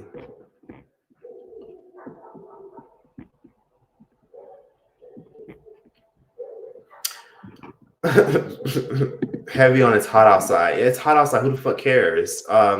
At the end of the day, when it comes down to not it's hot outside. I mean, like it's hot outside, but I brought that up because it's hot as hell. Like people aren't playing. Like right now, people are not in a good mood. Like we're still in the middle. We're at the end of summer, but people are not the one to be played. Like shit is rough right now in this world.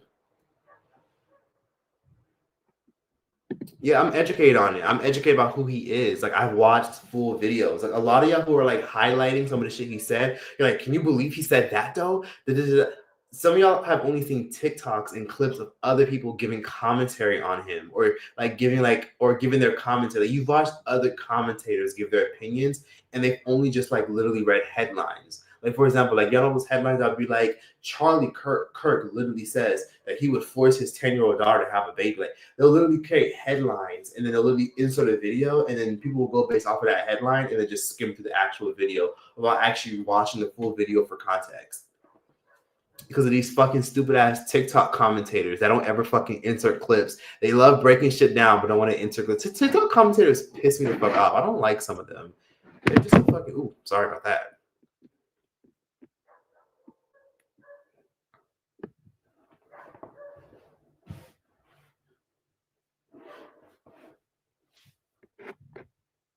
I'm sorry.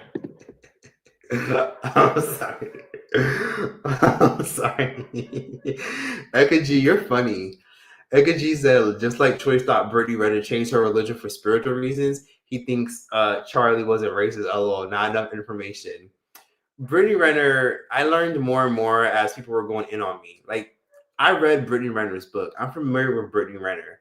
And honestly, yeah, when Kevin Gates didn't want to claim her as, yes, granted, I forgot to mention that.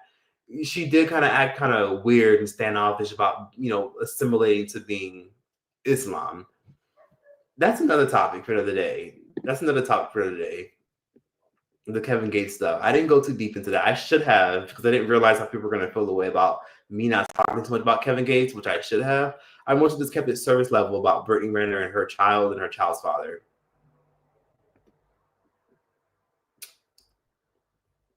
Wait, hold on. Wait, you saying I said that? Bitch, I didn't say shit. This person said he's literally saying that he understands where he's coming from and defending his racist statements. I'm not defending. What the fuck? What the fuck?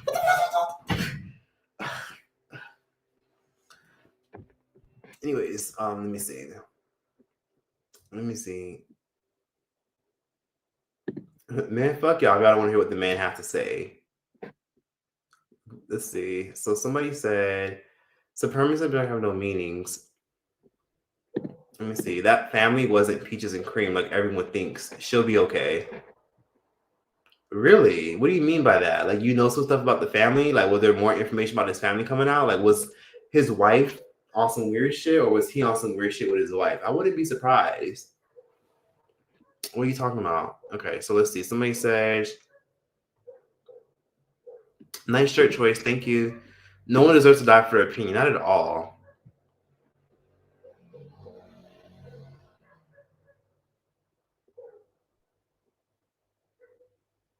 So let's see. I'm sorry. I'm trying to catch up. I'm like out of the loop with some comments.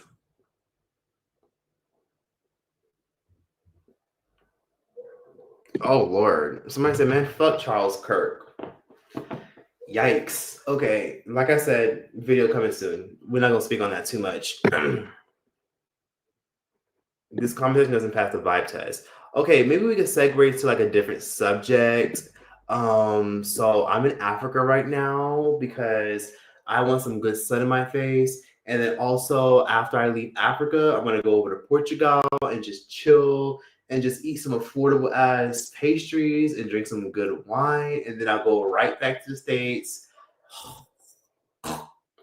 and just do my own thing. But yeah, I've just been trying to take a break. And also, I also want to give y'all some advice. I'm sorry, let me read this comment really quickly. Yes, the club was so good when Obama was president. We was dancing. Yeah, that was a crazy era when Obama won. Crazy era. Like, that's like an unforgettable era. Like, you had to be there to fully understand.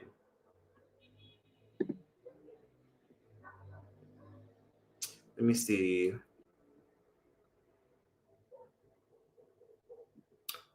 Wait, Trump using that man's death to distract y'all from that damn birthday book? Oh, you mean the Epstein shit? That's an interesting conspiracy. Okay, but yes, I'm in Africa right now, enjoying my time, seeing all the beautiful African vibes. I'm in Morocco to be exact. I'm sorry, let me read some of these comments. I'm literally completely out of like. There's so many fucking comments. I'm so sorry. Like, I'm literally going like this because I literally missed so many. Oh my god, I didn't even see your super chat. Well, first of all, thank you for super chat. I greatly appreciate y'all. Thank you, Unserious. Hi. I've been watching for years. I follow my faves. YouTubers, and lately one of them has made prejudice and racist videos. I hate breaking up with my faves. I should do it though. Thank you. Honestly, sometimes when you watch content creators, you just get tired of their shit. Like, I'll be honest, like how many times have y'all watched content creators and you just get fucking annoyed with them? Like, sometimes you get bored with them, don't want to watch them no more, or you grow apart from them. And if you don't like them no more, then fuck them. Don't watch them no more.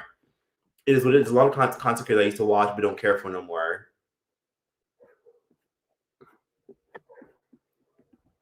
I'm sorry. Okay, let me go to the comments. Sorry. Thank you for super chat. I appreciate you. I'm sorry. Let me keep fucking reading.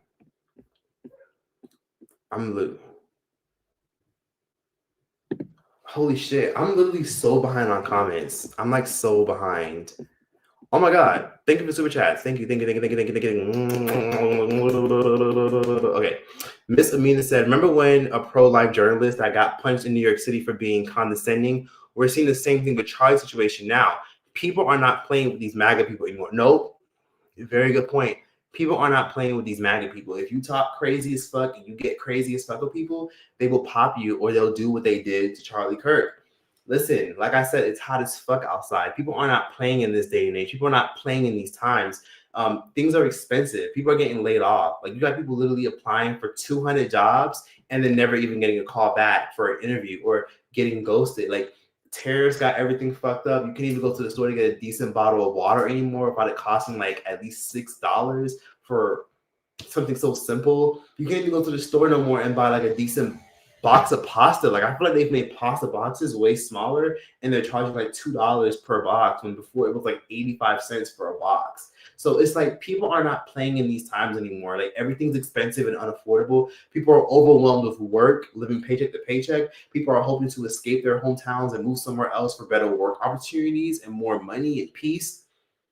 People aren't playing. Like this is just not the era where people are fucking with you. So if you say some shit that has to do with politics and people feel away, people are gonna be talking with their dollars. People are gonna be talking with their fists, and people are gonna be talking with like, nah, people aren't playing. So I don't want to use that as like an example to like justify what happened to Charlie Kirk, but shit's getting real now. I'm sorry, my bad. I already clicked on this. Sorry about that. My bad. I was trying to click on something else. Shit. Oh my god, it's so many comments. I literally am like scrolling and scrolling. It's so hold on, I'm sorry. Anyways, okay. When you get a sec, search Charlie Kirk talking about the death penalty. It's a short clip, but it is ironic. Okay. I'm gonna take you up on that. But like I said, for everyone that just came in, be ready for my video that's gonna come out right after this live stream. Thanks for the super chat. I appreciate you. I'm sorry. If he really believed and lived by the shit he said out loud, yes. Between the mother and him, yeah. That's how I feel from the bullshit religion they believe in to other things, yes. It's not debatable. They are literally videos of him saying these bigoted things, though. I'm looking forward to your video once you've looked them up. Love you, Choice. Of course. Thank you, Verdant. That's a pretty name, Verdant. I got you. Because, listen, I was going to do like a whole video first, but I thought it was taking too long because I haven't posted in like a week. So for me, I was like, okay, let me do this live stream, get people's opinions, get some feedback, hear your perspective, and I feel like it's going to make my video easier. So now that I am hearing your thoughts and opinions, now I'm going to have more of a better mindset and insight for my content. So I'm always open to this. So even if people are going in on me, telling me that I'm this, I want you to tell me this stuff so I can prepare. So yes, I'm gonna start doing these more often where I get on here and I talk about videos that I'm going to plan on making and discuss it. Because sometimes people can give me perspectives that I don't fully consider. And then I already made the video and it's too late. And then there's no discussion that I can like control because I already did the video and the whole comment section is the comment section already. So I'm gonna be doing more, trust me, more of these live streams. Oh, yeah. Okay. So somebody said Charlie Kirk's last words were a microaggression against Black people. I don't remember him saying anything about Black people. I remember him.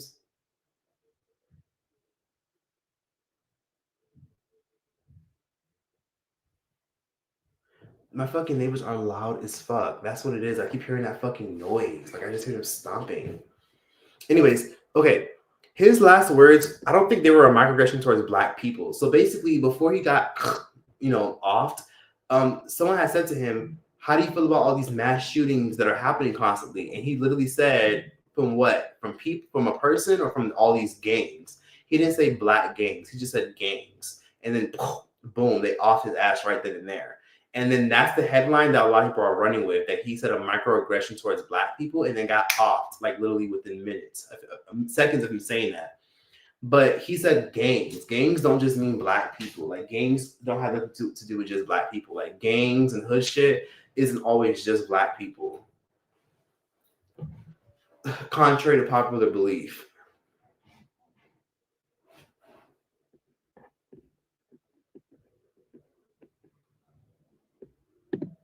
Charlie Kirk wasn't an idiot. He knew exactly what he was saying. He literally went to college for this. Yeah, he did. And he also dropped out. Choice by. What did I do? Damn. Girl, what? True, I had no idea who he was until I randomly clicked on the video and saw it on YouTube. Let me see. Love choice. Okay, someone said let's move on. Okay, that seems like a better idea. Let's just move on. But anyways, I'm sorry. People are very passionate about Charlie Kirk. Like, I've never talked about one particular subject this fucking long in my entire fucking, like, I'm literally just going like this in the comment section. Like, I'm really scrolling and scrolling and scrolling. Thank you for the super chat. I greatly appreciate you, Justin V. So Justin V just said the left reaction might cost them the next election. Republicans gonna put Charlie's face everywhere. Dems turned people off. Some people left the left. That is actually really true. That's a good point. When the next election comes, I wouldn't be surprised if they put Charlie Kirk's face like on billboards and murals and on T-shirts as a way to justify somebody associated with him winning the election. Like, let's say his best friend or his wife was to run for president. I wouldn't be surprised if someone close to him runs and then his face is part of the whole campaign, and then a lot of people vote for him because of that, and then they capitalize off of his death. That's something that's very possible. So your perspective is real interesting. I can't wait to do my video now. Y'all got me amped up. Like, I'm like ready to do this fucking video. So yeah. So after I get off of here, be ready for me to do a video. Probably like within the next. Be ready for in the next 2 to 3 hours for me to do a video. So the next 2 to 3 hours, I'm gonna definitely do a real good video. So in 2 to 3 hours, y'all gonna see my really good video on this. So Sade said, even though I don't agree with people celebrating it necessarily, because you never know what could happen to you, but at the same time, I don't care if people choose to go about someone's death. Yeah, it is what it is. Do you feel safer in Morocco or England? Let me see. That's a good question. I feel safe in both countries. But when it comes to England, it just depends on the area and the city. I guess I would say I feel more comfortable in Morocco, but I feel probably a little more safer in England because I blend in more. You know, in Morocco, I kind of stand out. People see my skin color and they see the way I'm dressed, and they just know, like, okay, this person is not from here, which can make you a target. Both can be kind of unsafe if I'm being honest, but I feel safer in England because it's more integrated, and I know that I can like call the police. That there's usually, well, I don't honestly. I feel a little bit safer in England, a little bit safer. Like, I know that if I report something, it'll get solved and figured out. Meanwhile, if I'm in Morocco and somebody does some weird shit or they try to shortchange me, there's probably not gonna be much accountability because, again, things move slower here on African time.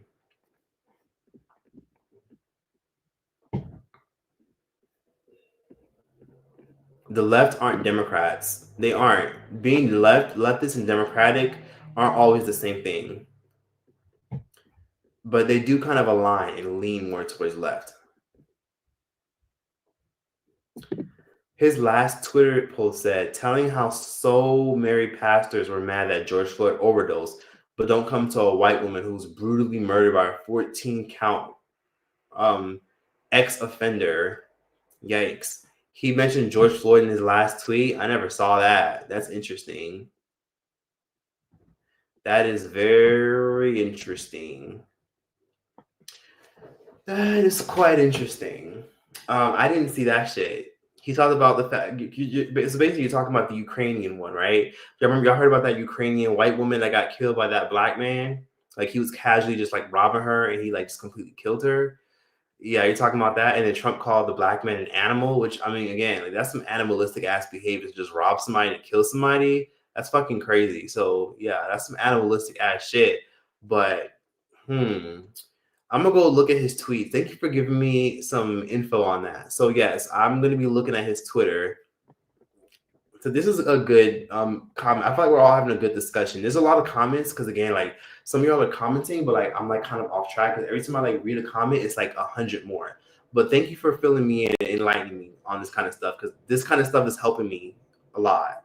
Thank you for telling me about that. I'm gonna go look at his Twitter. I didn't consider that. I'm gonna go. Thank you for that. There's no evidence Floyd ever harmed a woman or faced charges for it. Well, actually, there is. There is.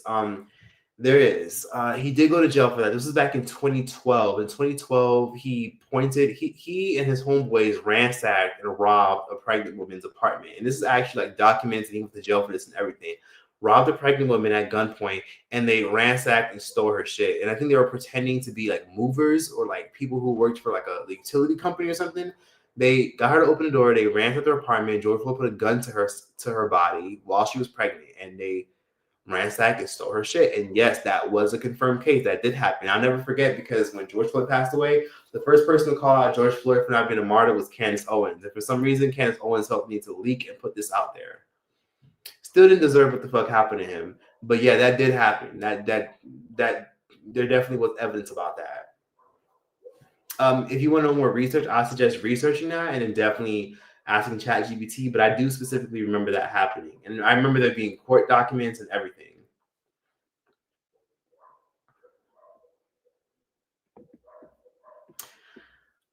Let's see. If you're a Black person, you should know racism can exist as anything and take any form. Yeah, 100%. It could be subtle. It could be micro. It could be overt, covert. It could be in the eyes. It could be in the way people treat you. It could be the way in the friendships you have and how they treat you as a token. It could be like in the entertainment industry where you're treated as a token for diversity inclusion, but then you're not really prioritized or cared for. It can manifest in different ways. I agree with that.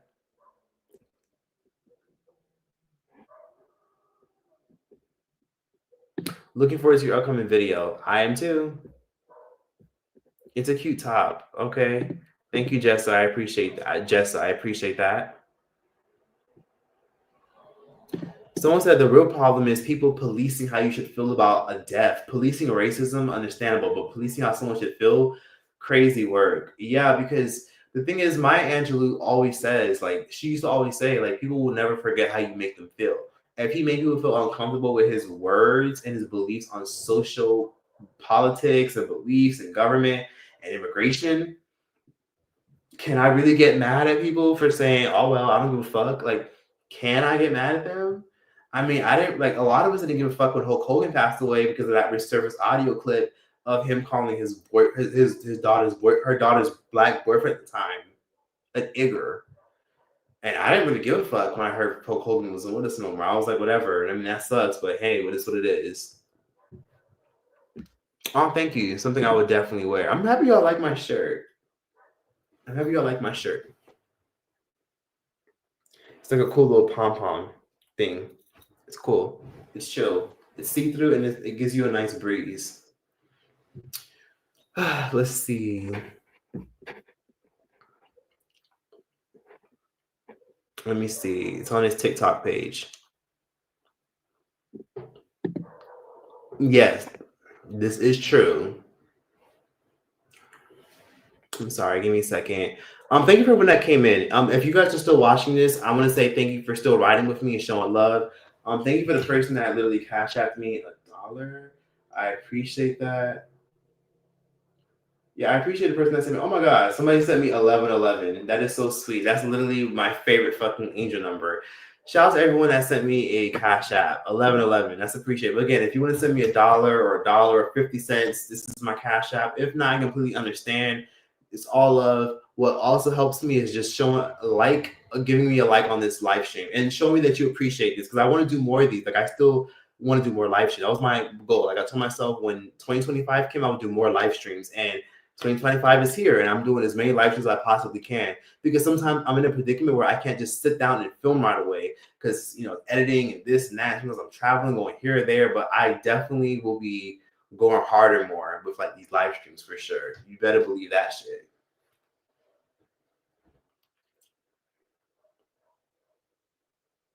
Oh, let me see. Hold on.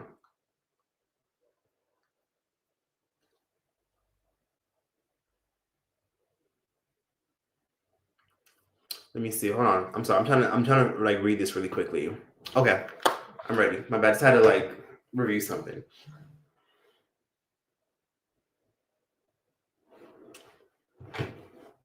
Shit is buzzing. All right. So let's see. Let's read this shit. Okay. Someone said the feedback he offered also wouldn't have fit majority of people. Again, if he wanted to have discourse and actually solve problems, he wouldn't have used the same 5 to 10 points.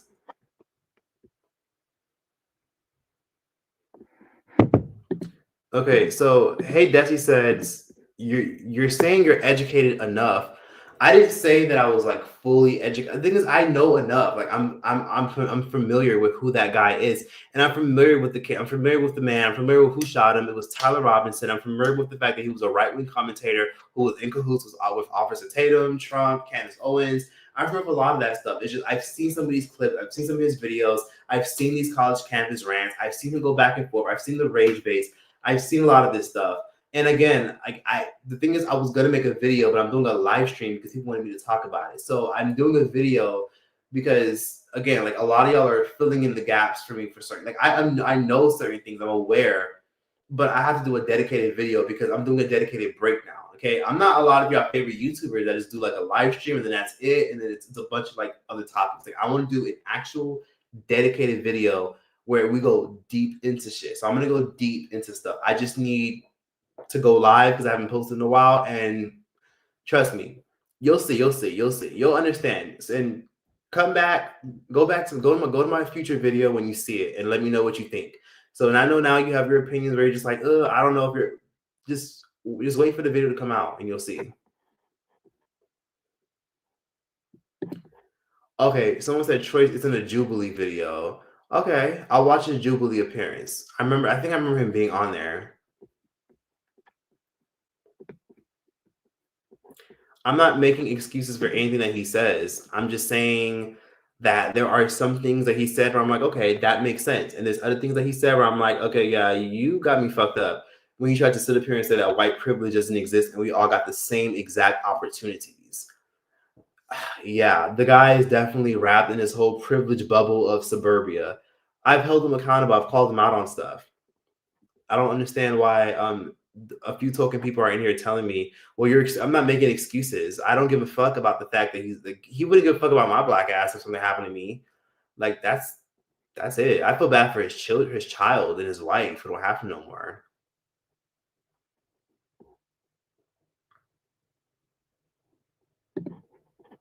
Let's see. Okay, I watched his videos on Jubilee and looked into the statements he made to find clips or the full context. Okay, thank you for telling me. I'm gonna go watch that Jubilee clip as well. It's bad to say, but he's dead now. So, oh well. Honestly. And another thing too, we got to get rid of Jubilee. Really? Why?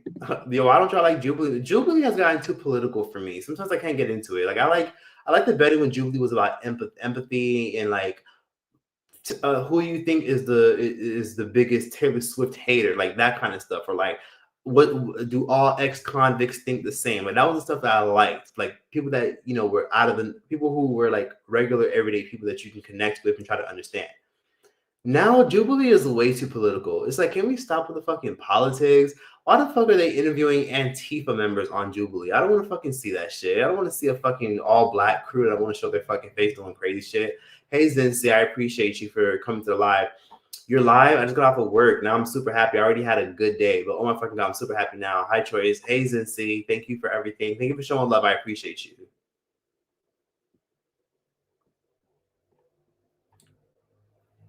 Charlie is homophobic. As a gay person, does that offend you? I have to go deeper because again, like I only know about his views and beliefs about adversities against the black community and gun violence and abortion. That's the stuff that I don't know about any of this shit. But again, like I said, there's a video coming. I just wanted to get on live to cover some of it. But I talked about a lot of shit. So if you ever get a chance because you just got here, or if you just got here, watch the playback. But I did go deep on some things. Let me see. The Jubilee video is so popular. Okay, well, I haven't fully watched it, so I'm gonna watch it because you said so. What dumb opinions on a super chat? Republicans did the same thing to people for the left that died. You can't be for real. Somebody can we please talk about something else and just wait for his video to drop? I'm over this comment, to be honest. Can we talk about YouTube being so boring nowadays? Okay, you know what? You're right, baby girl. You're right. We're gonna change the subject and talk about something else. You said let's talk about YouTube being boring as fuck. You're right. Let's talk about that. Let's talk about YouTube being fucking boring. Okay. Yes, YouTube is boring now. I'll be honest with you. I don't watch a lot of content creators like that anymore. Like I still watch Lovely T.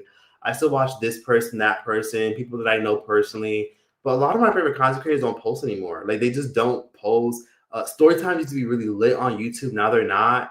I don't really watch Impressive anymore because I feel like her topics just aren't that interesting. And I feel like sometimes she tries a little smidge too hard to have a personality. When in reality, I just liked her commentary. Like she's trying to like show off her personality more because sometimes she don't be having shit to say. So, I mean, honestly, I feel like content on YouTube, excuse me, is dry because I think a lot of these motherfuckers are burnt out. A lot of people are burnt out. They're tired of making content. Like for a lot of people, you can just tell that it's just about money. Like, let me get on here real quick and just make. Oh, also, I'm sorry, I didn't read your super chat. Thanks for the super chat. Cheers to the live stream. Thank you, Dusty. I appreciate you. A lot of commentators get on the internet, or a lot of people who make story times or lifestyle videos. It's just about getting a quick little bag. You know what I mean? Like people are putting like crazy ass fucking ads in the video. They don't be talking about nothing. Or if they're doing videos, they're doing podcasts. And then a lot of time, people who make podcasts, they don't be having shit interesting to talk about. They just literally be talking about fucking like pop culture and news. And oh my God, did you see what Soulja Boy said about Little Mama? It's like, who the fuck cares about your opinion about that? Bitch, talk about something interesting that's stimulating. You literally are an Instagram model or you're a politician. I don't give a fuck about your opinion on pop culture. So I think sometimes with content creators, it's just forced nowadays. And the thing is, TikTok is just more convenient. YouTube is still the best search engine, but I feel like now people just rather literally listen to frequencies. People rather like literally watch body cam videos because right now that's eating a lot. Like if you're trying to make mad money on YouTube, I highly recommend watching body cam videos because those do really, really well. And then not watching, but doing body cam content, like literally finding body cam content and posting that shit. Oh shit, what the fuck? Okay. I thought some shit glitched. I was like, what the fuck is going on? But anyways, let me see. Yeah, shit ain't the same no more. Oh, thank you. Someone said church is so unbiased. I appreciate it. I try to be.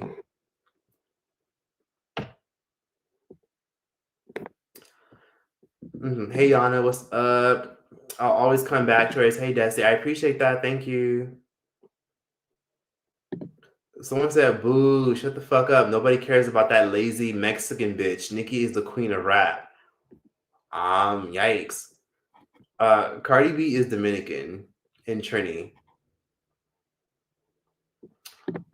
Somebody said, I'm tired of everybody talking about this mess. Change the damn channel on the subject.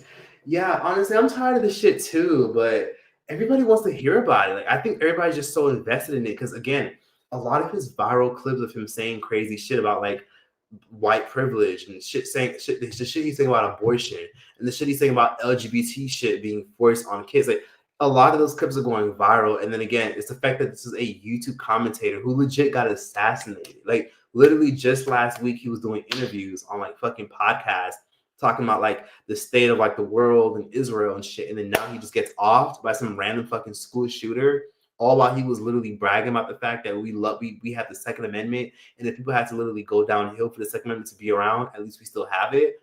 Just for it to happen to him and he gets off by somebody that exercised the Second Amendment. Ooh, that's kind of awkward.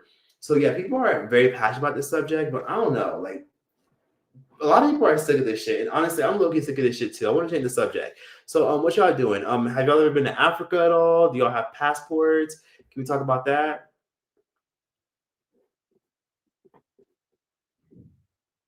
Let me see.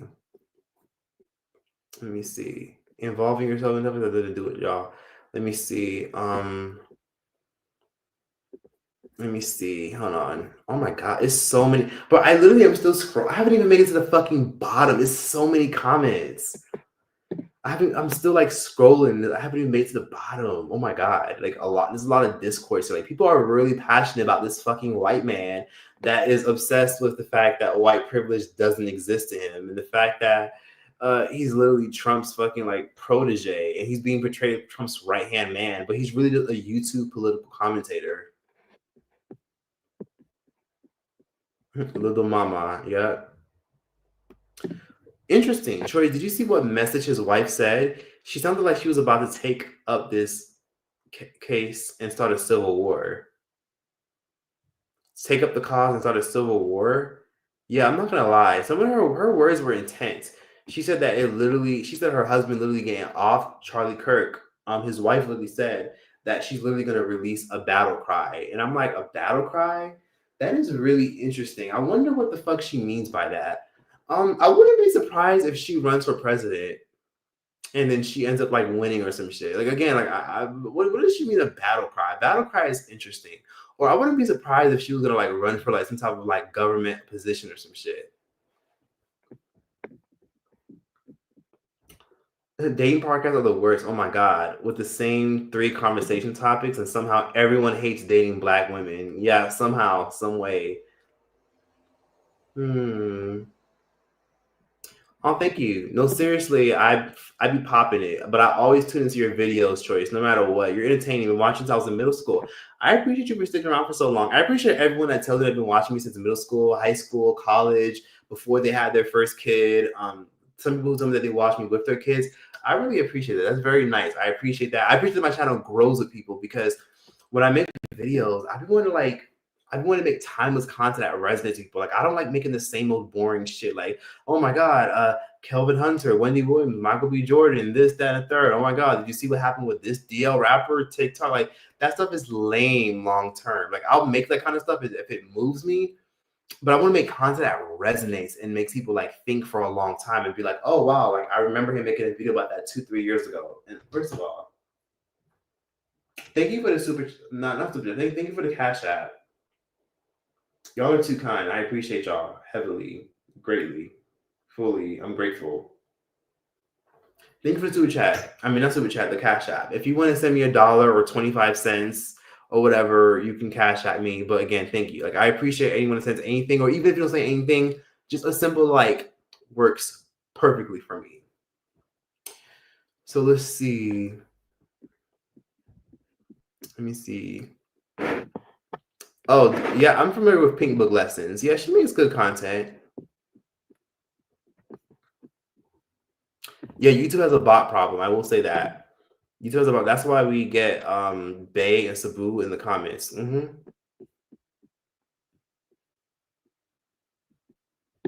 Oh, okay. Well, thank you for coming in, and I hope you watched the playback. Mel's said, turning off. Thank you all for the discourse in this chat. Good night and God bless. Good night, Mels. I'm glad you got to come in. I'm glad you enjoyed it. We have a lot more to talk about in my next video, because I will be talking about it. I don't know. Do y'all really want me to do a video on Charlie Kirk still? Like, just let me know, because some people are saying change the subject. I'm tired of hearing about it. It's everywhere. I don't fucking care. I'm over it. But you even have commentators that don't even fucking talk about this kind of stuff talking about it because it's so trendy all of a sudden. Do y'all really want to make a video on it? Because if not, I'll talk about some other shit. Like, I'll talk about some other shit if you genuinely want to talk about some other shit. But if you still want to make a video about it, let me know, because I will literally get to filming right now. I'll grab my camera, boom, boom, boom, and get the content done.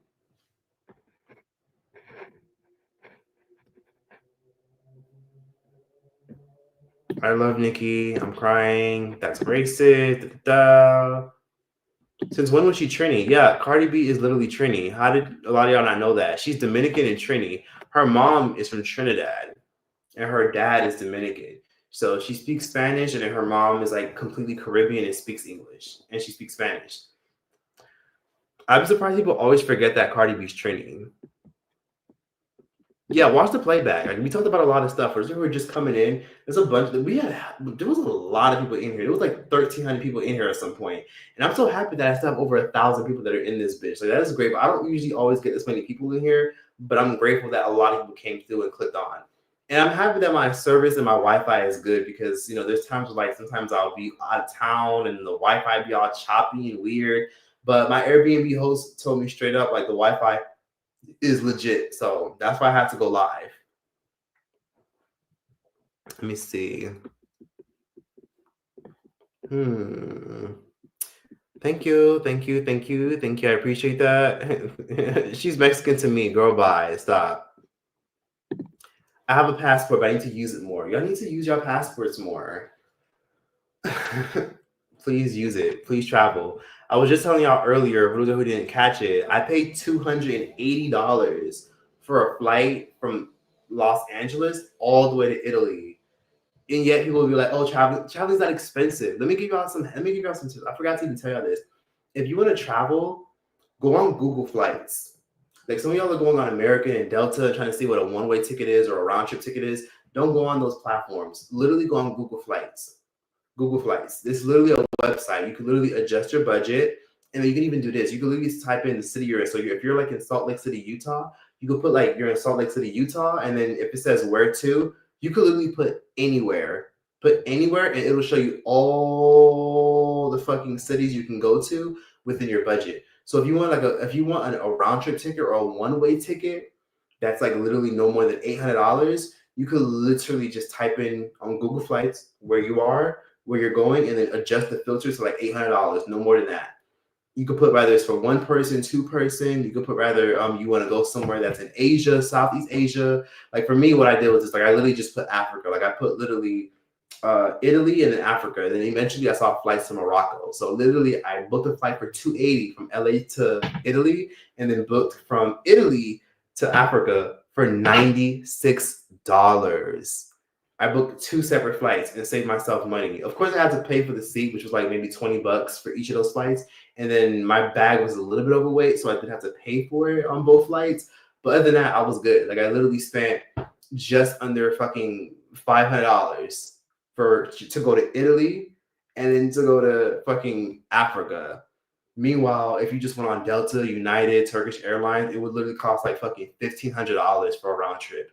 Now, the best way to travel is to literally travel from where you are to a city or a country where you'll have easier access. So if you live in New York, if you're trying to go to Africa, don't go from New York to Africa. That's gonna be mad expensive. Go from New York to London for like $300, because sometimes there'll be specials. You'll get a flight for $300 to London, and then from there is what you do. You use London as a hub to go to other countries because it's cheaper to fly overseas when you're closer to Europe. When you're in Europe, you have so much access because Europe is like so small. Like there's different countries that are like literally 1 hour away, 2 hours away, 3 hours away, 45 minutes away from each other.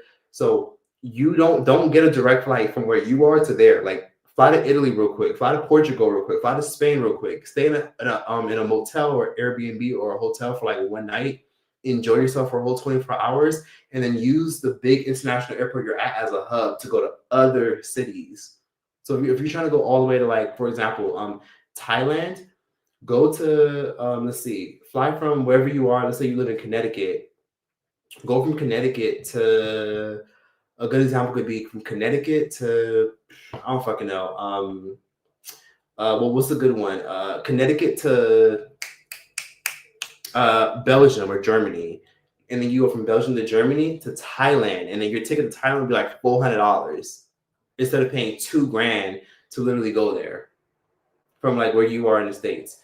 Y'all need to fly smart, at least then you get to go to two countries at that. Some of you might be like, no, I don't got time for that. I got to go direct. No. You could literally go to two countries and knock out two countries. And who knows, that one country you stay in for 24 hours could be where you meet the love of your life. It could be where you meet like lit people and fun people, and you can make friends on the way, and then you can make good memories. And then you're only going to be using it as a hub. Like, how in America we have Spirit. In Europe, they have like their own version of Spirit called Ryanair. Ryanair is a cheap ass airline that is so convenient, and it's cheap, but it's way better than Spirit. And it's like Spirit where you gotta like pay for all the food you eat, which sucks, and the seats aren't that comfortable. But it's way better than Spirit, and the flight attendants are so much nicer. In Spirit, they look at you like they want to fight you, like you fucking stole money out their pocket or something. That's what you do when you travel. That's my advice for all y'all watching this. So make sure you keep that in mind.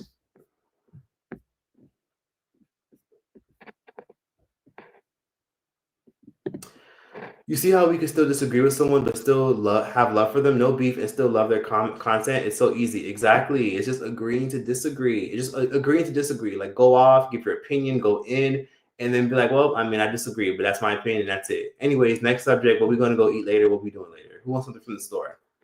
That's how it should be. Do you know who Messy Maj is? I don't know who that is. Who's that? I've been watching since 4th grade. My young ass probably shouldn't have been watching you, and I'm graduating this year in 2026. I love you, Troy. I'm not even lying, being so dead ass. You're my childhood. Oh my God. I appreciate that. Thank you so much. 4th grade is crazy work, but thank you so much for even watching that long. Oh my God. I wasn't even watching content and like commentary like this in the 4th grade. Like I started watching commentary and conscious videos and commentary and shit when I was like probably like probably like when I was like 14. So that's crazy that she was like 9 watching me. That's wild. But I'm glad you grew to like enjoy me and still watch me. And I hope you watch me even more when you get older too. Because I'm trying to make timeless content. That's always been the point. Like content that resonates and connects with people for years. Oh, I've been on here for 2 hours. There's over 1,000 people on here. How many likes do I have? Can I get 1,000? Can I get 2,000 likes? Oh, okay. The Kirk situation is all over my Twitter feed. I'm so tired of people talking about it, to be honest. Okay, people keep telling me, yes, talk about it.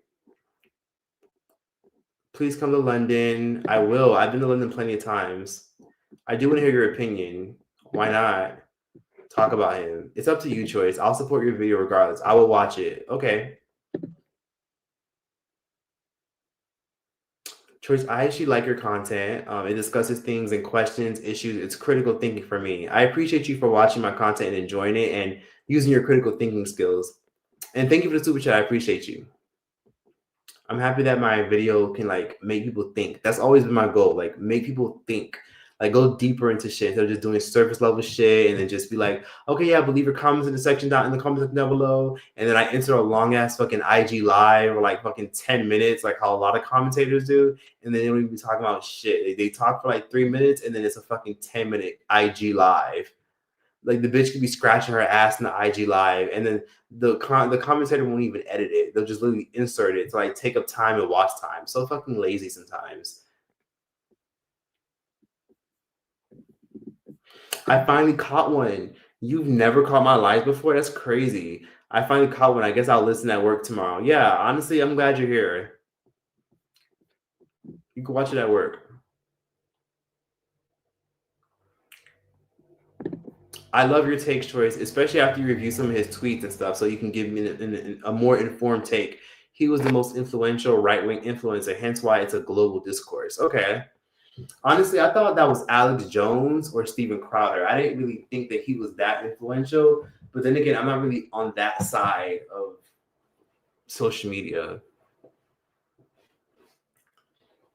Let me see. Talk about why YouTube is going down the drain and it's all because of profit and not original content. Okay. That's a good subject to talk about. Okay. I feel like YouTube is going down the drain because, okay. So with YouTube, people are kind of on here mostly for a check. People have always been on here for a check. But I feel like because the money is not like what it used to be on YouTube, but it's still the most convenient money you can make if you have an established audience. People are, I guess you could say, only showing up and making content that revolves around, I guess you could say, what they think is going to get clicks and views. Like nowadays, people who I thought were just making regular content are now making commentary videos. Like sometimes I'll watch a YouTube video and I'll be like, wait, since when the fuck do you make commentary? Since when do you have a fucking podcast talking about pop culture and shit? Bitch, aren't you like literally a fucking like aren't you like a fucking like makeup beauty guru, like a struggle beauty guru at some point, and then your shit didn't work out, so now you're doing commentary? And then I feel like YouTube's going downhill because again, I feel like TikTok has turned people's brains into mashed potatoes. Now people are kind of splitting their time. I talked about this in my, video where I feel like TikTok is killing YouTube, not really in a way where you would assume, but it's killing people's attention span. So now people are just jumping to the comment section when they want to give an opinion about some shit. So instead of like actually like giving commentary and giving their opinions and just being like, you know, worth talking to. People are just like, you know, like people are like legitimately just people are people aren't really like saying shit now. Like people are just literally getting on the internet, just making content just to make content, and they're trying to make some quick viewership and some quick money, and then they're out of here. And that's why TikTok is essentially like pulling people in, because TikTok is straight to the point and convenient. On TikTok, people don't beat around the bush; they get straight to the point and they get right into the nitty gritty. On YouTube, people are dragging out videos and they're talking in circles. Like, I don't want to fucking watch this bitch like talk in circles about like the same shit. Like, I heard you the first time. If you couldn't get your point across the first 5 minutes of the video, then I don't want to watch it. Like, people will talk in circles and be like, yeah, and that's crazy, and like, bitch, your ass out of my fucking face. X out, unsubscribe, block, bitch. I don't want to see any of your content ever again. And then what makes things even worse is with YouTube, I feel like a lot of people are just reacting to TikToks now. Like, if it's not body cam videos, I feel like people are just making TikTok compilations, or they're literally showing their greasy ass oily face. Like, hey guys, so for today's video, I'm going to talk about the state of the economy, and yeah, and it's literally, excuse me, it's literally a jump cut of fucking TikToks, a jump cut of fucking TikToks. And I'm like, so there's no commentary, there's no creativity in it, there's no effort. You're just literally downloading a bunch of shit from TikTok and editing it into a compilation for a YouTube video, and then just posting it and then putting a clickbait title and making. And don't get me wrong, like, I've watched some of those, because again, sometimes it's worth watching a compilation than watching some boring ass bitch that don't really have a fucking opinion about anything. Because a lot of them have no fucking personality. But I really do feel like a lot of those channels that just react to TikToks or only post TikTok compilations, they'll be out of here in no time. Like, if you don't have an energy or personality that draws people in, you'll be out of here. And don't look at it as me hating and being mean. It's just, to be for real. Like, I've been on YouTube for like 10 years. So I've seen people come and go and come and go and come and go. And I see what works for this platform, and I see what just doesn't. And being lazy never works out in the long haul. Like, it may get you views and followers and engagement, but after like constantly posting TikToks back to back and just reposting shit and reposting frequencies and, you know, posting videos of somebody ringing a fucking doorbell for like fucking 6 hours straight, that kind of bullshit doesn't get pushed anymore. And your ass would be long gone out of here in like 2 years or less, maybe 6 months, if you're really unlucky. So that's why YouTube's going downhill. Lazy content is being prioritized, and people are trying to like monetize the whole, like, you know, shit attention span that most people have, and posting it on TikTok. I mean, not on TikTok, on YouTube. So instead of like actually like talking about something and making people feel stuff and think and being creative with edits, it's just like, well, let me just edit all these fucking TikToks and like trim them up and zoom in at Ken Burns and zoom ins and cool features, and then just post it on fucking YouTube and monetize it and make my fucking money that way. It's lazy. Lazy, lazy, lazy, lazy, lazy, lazy, lazy. You won't get far, bitch. I'm just being honest. Someone said, "Choice, is that a roach?" No, it's not a roach. It's literally like my my curtains. Not curtains, my whatever. Let me see. Please, I need travel tips. I'll give you all more travel tips. Would you ever go to Panama? I would love to go to Panama. I was really good friends with a Panamanian when I was in middle school. Her name was Giselle. I hope she's doing well. And then I went to school with this other Panamanian guy. I forgot his name. I think his name was Sean. He had like he looked very indigenous, but he was black kind of.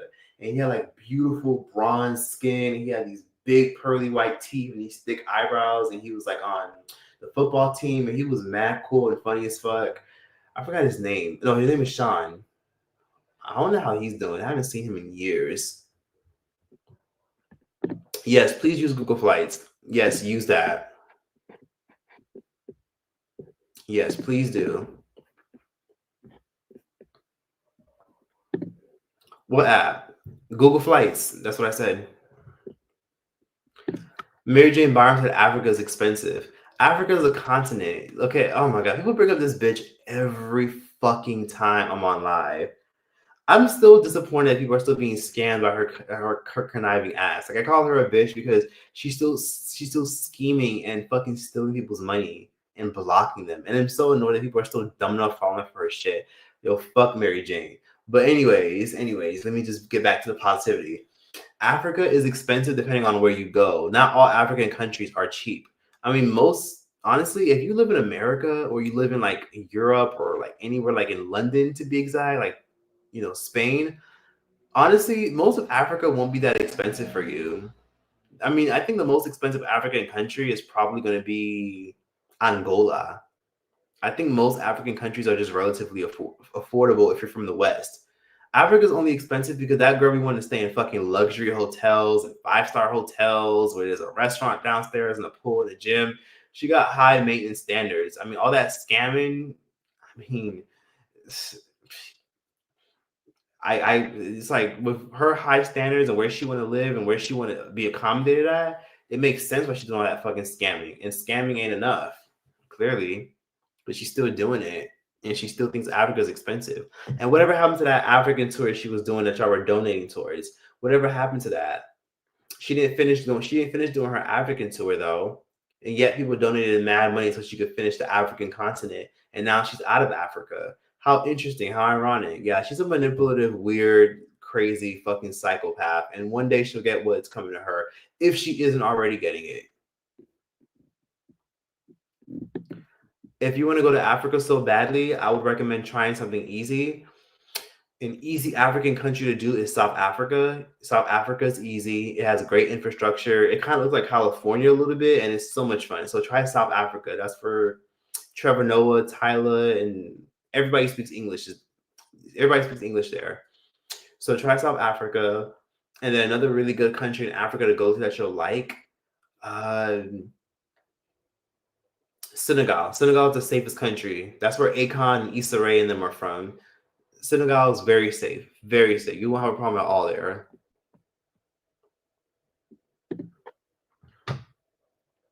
Troyce, please share the solo travel B&B apps. You want me to make one? What do you mean? You want me to actually make an app?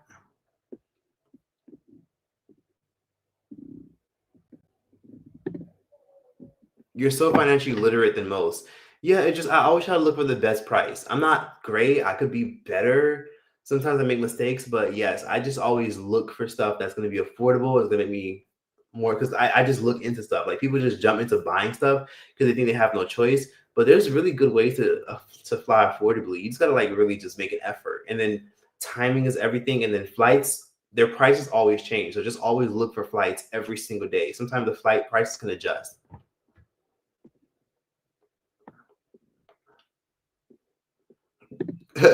Mary Jane is a broke scammer. She thinks everything's expensive because she had to beg to get her money. Exactly.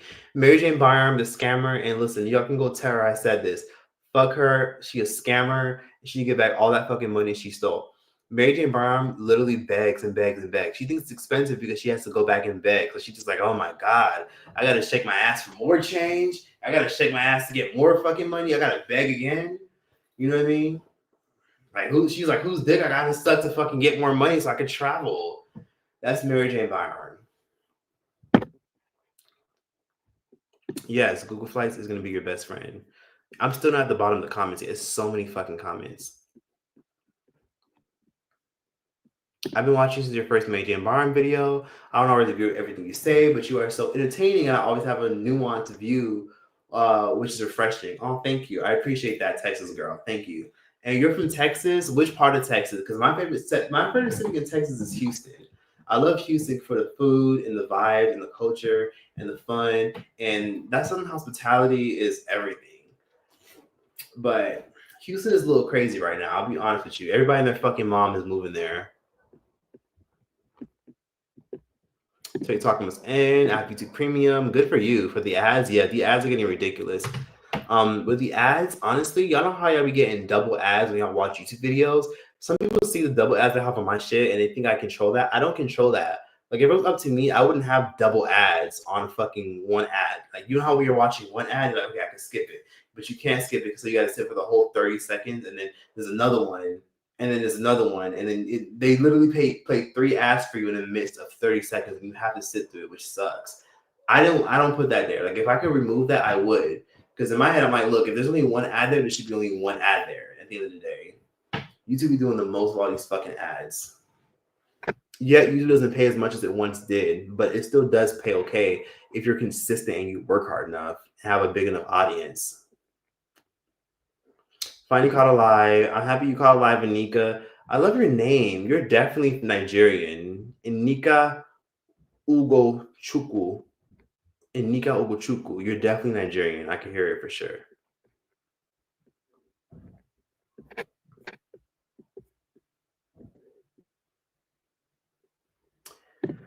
Wait, Mary J. Byron made a Charlie Kirk video? Can we get a reaction video of Mary J. Byron's Charlie Kirk video? Is that what y'all want? That's not a bad idea, actually.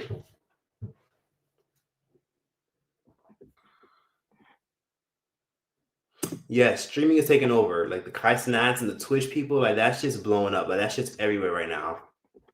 Oh my god, thank you for the super chat. Okay, thank you for the super chat. Okay, so Anitra said, I really miss all your crazy mukbangs. Anyway, I watched an old video you made about your sister. How's your relationship with her now? I still don't talk to her. Like I literally don't talk to her at all. It's nothing personal. I just don't. There's just nothing to talk about. It's just been so many years. I definitely would do more mukbang videos because why not? But yeah, I don't talk to her. I just don't. Maybe I will, but it's just life has went on for me. Like I'm living my life, and she's probably living hers.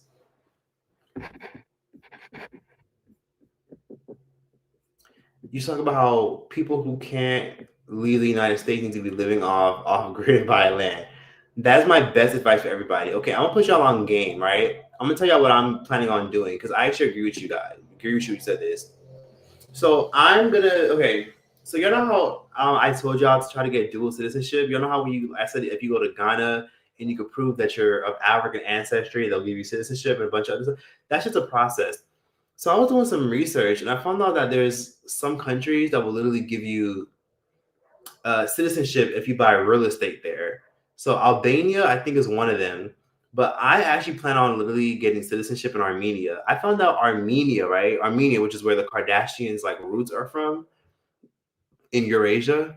I found out that in Armenia, if you give a donation to like a church or a charitable a charity company, whatever, you literally have to donate at least $6,000. And then when you do that, Armenia will automatically mail you a residency card. So literally, you can have a residency card. And on top of having a residency card, after 3 years of holding it, and mind you, you don't even have to be in the country. You can literally do all this shit online. You can literally never set foot in the country. If you give a charitable donation, obviously working with a reputable lawyer is good. Give a charitable donation of $6,000. Find a good lawyer and a good company to do it with. They'll give you a residency card in Armenia. After that, after you hold it for 3 years, you can apply for citizenship and then they'll give you an Armenian passport. But you have to pass like a citizenship test. It's like a basic test about like the constitution and their amendments and their laws and a slight little language test. But I heard it's easy as fuck. So I literally am going to try to get Armenian citizenship. So that way I could live in Armenia whenever I want. I can get a second passport in Armenia. And all I need is like $6,000, which again, to some people, it's like, but that's not a crazy amount of money if I can get citizenship in 3 years in another country, and then I could buy land for like fucking like $3,000. I could buy land for $3K. I could fucking buy a big ass, nice ass apartment for like fucking $20K in a nice central area, not too far from the airport, with mountains and all that shit for $20K, $30K. Like that's fucking like unbelievably amazing. So I could hustle, work really hard with my American money, and then take my money to like another country called like Armenia and just stack up and save and just have something there. And then I have a passport. And then I also found out that if I have Armenian citizenship, my future children or future partner can also inherit my citizenship as well. Isn't that crazy? That is so awesome. So I'm probably going to like do that, but I definitely need another passport. I need another citizenship because I need somewhere to be able to go and be able to buy land and buy a home and chill and get the fuck away from shit if things get hectic. Where if I save about $5,000, that could last me the whole year in a cheap country like Armenia.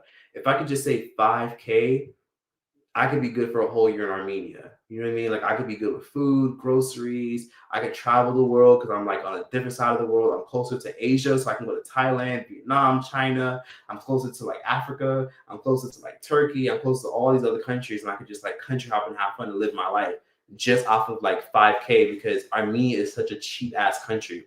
So that's what I'm planning on doing. If you know, like, if you want more details, use Chat GPT, because Chat GPT can probably just break this down for you. But if I make a charitable donation of $6,000 to a church or a school or organization, I can get a residency card. So that's just something I've just been considering, like investing in. So that's one of my many goals. So for everyone that's asking, that's my goal, is to get more citizenship, because American citizenship is just not enough. I need to be able to go somewhere and be like, you know, let me just go here and get like medical care here for a little bit. Let me just go here and just live there for like literally 4 months, and then give up my apartment, put all my shit in storage, and then just live cheap. You know what I mean? Like get an apartment that's like $300 a month, $400 a month, and go on Airbnb and find really, really good, nice apartments for real, real cheap, and just live my life and have fun. So that's kind of like my mentality. That's my goal. So that's something that's on my vision, and other things too. Hey, Zincy, I'm glad you're back. Hey, can you make another investment video? I love the stocks video. I will, of course. Yeah, Mary J. Mama got much. Her luck is running out.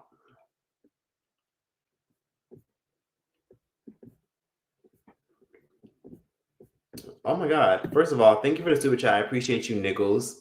I love you, Choice. Your vids always help me and make me feel better. I appreciate it, Niggles, and I appreciate you just enjoying my content and showing me love. I appreciate all that stuff. I'm very grateful that my videos resonate with you, and I'm very grateful that people still watch me. Like sometimes I look at the views that I get and I look at the engagement, and I'm always so shocked. I'm always like, oh my God, I'm so happy people still watch me and people still recognize me and still remember me, because there's so many content creators that I came up with, or content creators who I used to watch, and I get more views than them, or like I just don't hear from them no more, or they just stop making content, they just don't post no more. Like there's so many content creators that I just absolutely adore, and they just disappeared. It's like, where the fuck did y'all go? Like they all ran to TikTok, they're all doing TikTok lives now, or they're all just doing other shit. It's like, damn, like y'all really just left. And I get it, because again, like content creation is cool, but because the money isn't what it used to be for a lot of people, especially with like the adpocalypse and demonetization and the ads that you see on people's videos, like not paying as much anymore, it can kind of like, you know, it can kind of fuck people up. It just kind of can sometimes, you know? So that's why it sucks that some of my favorite content creators are leaving, but I'm glad you still watch me and still fuck with me, because hell, even sometimes I have a hard time watching some content creators that I watched back in the day. They got lame as fuck, they're boring, they don't post nothing lucrative. I basically watch the same 10 people and then random ass body cam videos. I don't even want to subscribe to nobody no more, because I don't even know if I'm going to ever commit to watching their shit or binging their shit. And if you notice, most people don't even care to subscribe to people's channels anymore, because nowadays on YouTube, it's like subscribing just feels like an obligation now. Subscribing to somebody's shit is just like a ugh, whatever. And I got to commit and see their shit. It's just easier to just watch random people and just like and subscribe if you feel like it. Nowadays, subscribing is just like giving support. And now it's like, fuck that shit. I'd rather just fucking watch whoever I want. They're looking for any reason to blame Kirk on black people. If anything within the fan, you can escape easily because you know your country is what I mean. Oh, okay. I get it. As a European, I'm not going to no Armenia. Human trafficking is crazy over there. The Andrew Tate brothers live there. Oh wow, I didn't know that at all. And it makes sense why they live there. There's a lot of benefits there. Literally, if you live in Armenia for like literally less than 300 days, you don't have to pay taxes in Armenia either. I think that's what it is. But if you live in Armenia for less, because basically what I would do is I would live in Armenia and I would like bounce around and be like, okay, let me go to like Egypt for like 2 days and come back, and then let me go here and come back. Literally, you don't have to pay taxes for that country if you literally live there for less than 300 days. If you live there for like a full 300 days, you got to pay taxes. But that's why I'm like, yo, let me do that. And the thing is, it's also not heavily promoted either. So I'm gonna tell y'all that. And also do your research, like ask ChatGPT or go on Google and ask around and see the kind of countries that you can invest into, where all you gotta do is just invest into some property or invest into this or invest into that, and then you can get another citizenship. Like if you have extra money, like why not get the extra citizenship? So that way you have somewhere to go. You can just stack up your money. If you're like in your 40s and you're thinking about retirement in the next 15 to 20 years, you could like have that. And then you could like live cheap off of like $5K for the whole year because of how cheap it is. But damn, you don't want to go to Armenia? I mean, yeah, I'm not gonna lie. I do hear some things, but I didn't know the Tate brothers lived there. I thought they lived in Romania. That's a good thing that you mentioned.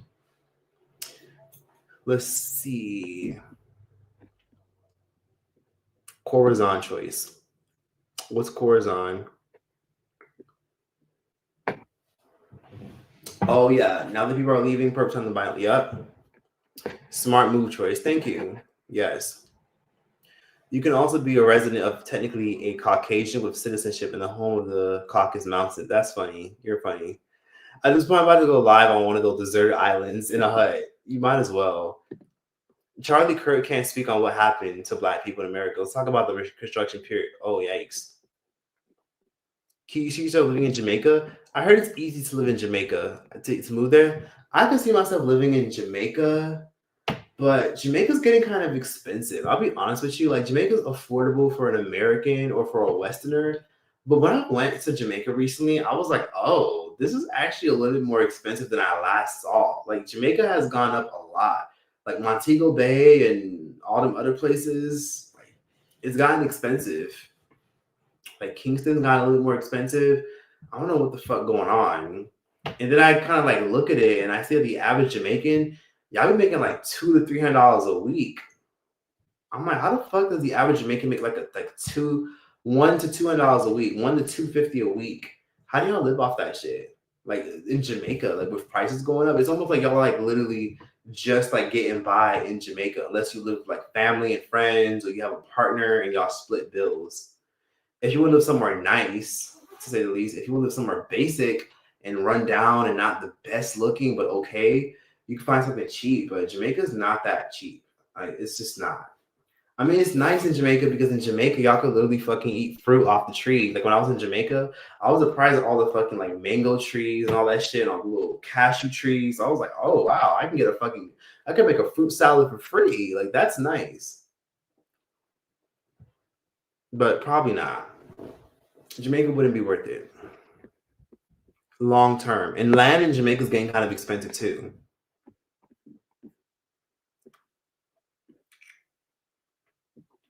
Do you have YouTube plaques? I have one, but technically I'm supposed to have two because I have a second channel. So for my second channel, I never claimed it, but I should technically have two. But yes, I have one that I just tossed in my closet somewhere that I appreciate, but it's whatever. It's not that, honestly, it's not that cute. I just have it somewhere in a cabinet somewhere in my apartment.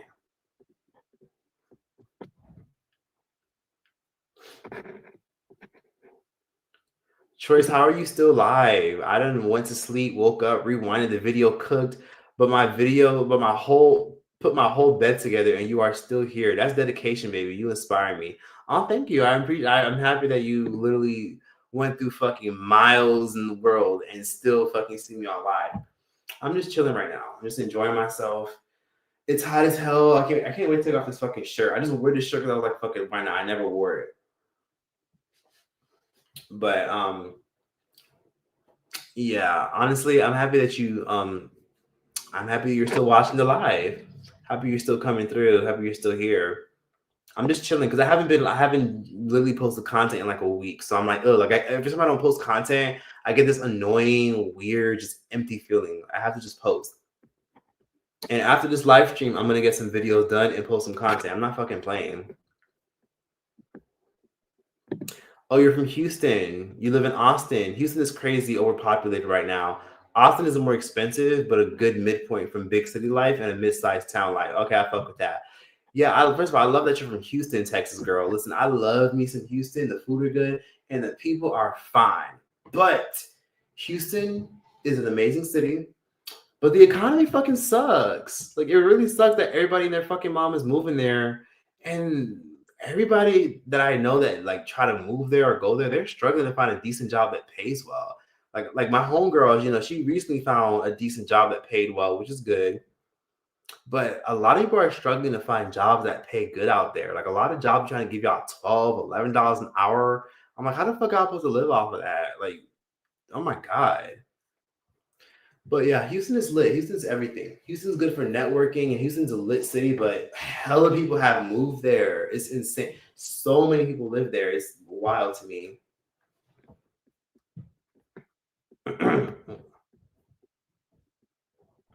Shane Dawson is probably fucking hiding in a fucking hole somewhere in his fucking apartment. Whatever happened to him, who the fuck knows?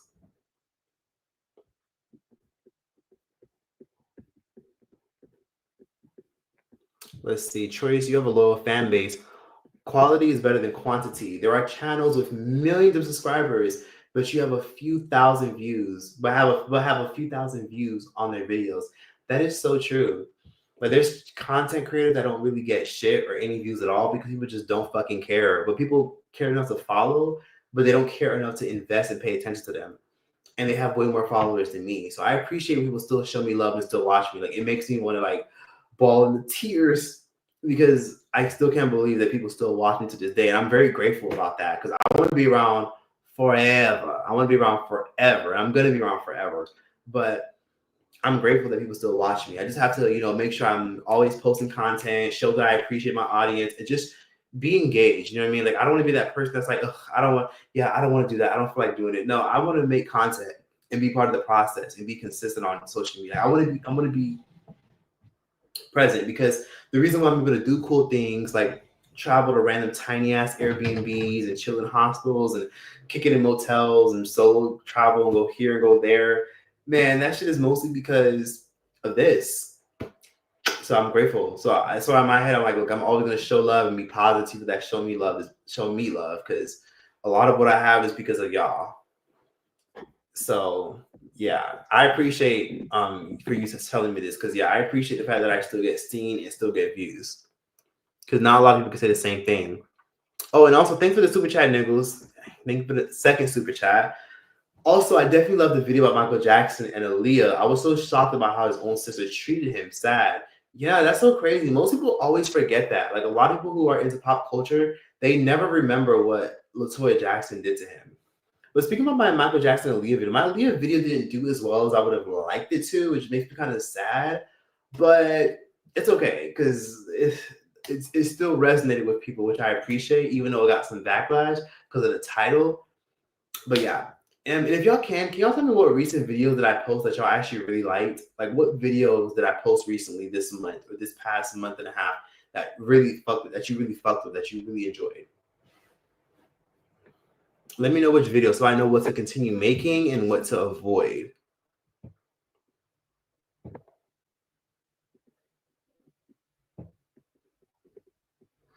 The vloggers are getting on your nerves.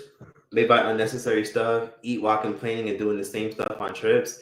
Yeah, a lot of it is just for content. Some of them aren't really present. You know what I mean? Like they're just there to like literally promote a lifestyle. Like a lot of them, they're enjoying their lifestyle, they're enjoying their life. But the lifestyle, the flexing lifestyle, is what people want to see, is what people like.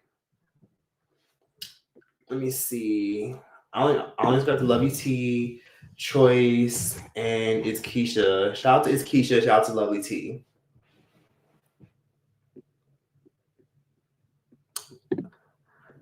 Hey, Bria Brilliant. So Bria Brilliant says, serious question. How long does it take to get your passport? Literally 2 weeks.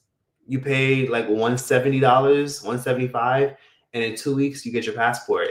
And guess what? Your passport lasts 10 years. What are you waiting for? Get your passport. That shit takes literally like what? That shit literally fucking takes 2 weeks. If you want, you can expedite it and get it in a week and a half. But you gotta pay more. I find it hilarious that that Chile. I'm trying to get my Anchoruscan citizenship. I'm not sure what you mean by that. Do you think Nicki Minaj is a Republican? I think she's more of an independent, but honestly, I don't think she's anything because it'd be public information. Personally, I'm pretty sure she voted for Trump, but that's pretty obvious. Most of y'all who are fans of her can obviously tell she probably voted for Trump. Like, let's be real. Let's be real. Barb's, Nicki Minaj fans watching this, can y'all generally say that Nicki Minaj clearly voted for Trump? Like, it's pretty obvious, and it's okay if she is. It's her opinion. Troy, have you visited New Zealand? I haven't, but I heard that it's one of those countries that if you go to, you'll fall in love with. I haven't been though. I'm trying to get my American citizenship. That shit, $900. $900? That's interesting. Honestly, you should get it. Get it out the way. Like, of course, that's extra money that you don't feel like spending, but just get it. Get out the way. Trust me, you'll appreciate yourself 10 years from now if you just get out the way. Trace, what's your opinion on Love Island and Alondria? I literally don't know shit about Alondria other than the fact that she's pretty and everybody's obsessed with her, and the fact that she was in that racism scandal. I haven't really watched Love Island like that, but I will give it a chance because y'all keep hyping it up. I've only seen highlights and clips. You said check out the Jessica Carson brand. She's funny as fuck. She does recaps and commentaries on trending topics. Okay, I'll check her out. The Jessica Carson brand. Let me see. Please don't go to Jamaica. It's expensive as fuck. The locals are struggling. Yeah, that's crazy. Like a lot of Jamaicans only get paid $150 to $200 an hour, and they're just getting by. Sometimes I see that shit and I think to myself, how the fuck? Like that's crazy. Even as a tourist in Jamaica, right? Like I've been to Jamaica before, like twice. I love Jamaica. Oh my god, it's amazing. Like you can fucking get mangoes, you can get cashews and apples. Like Jamaica is like a fucking gem.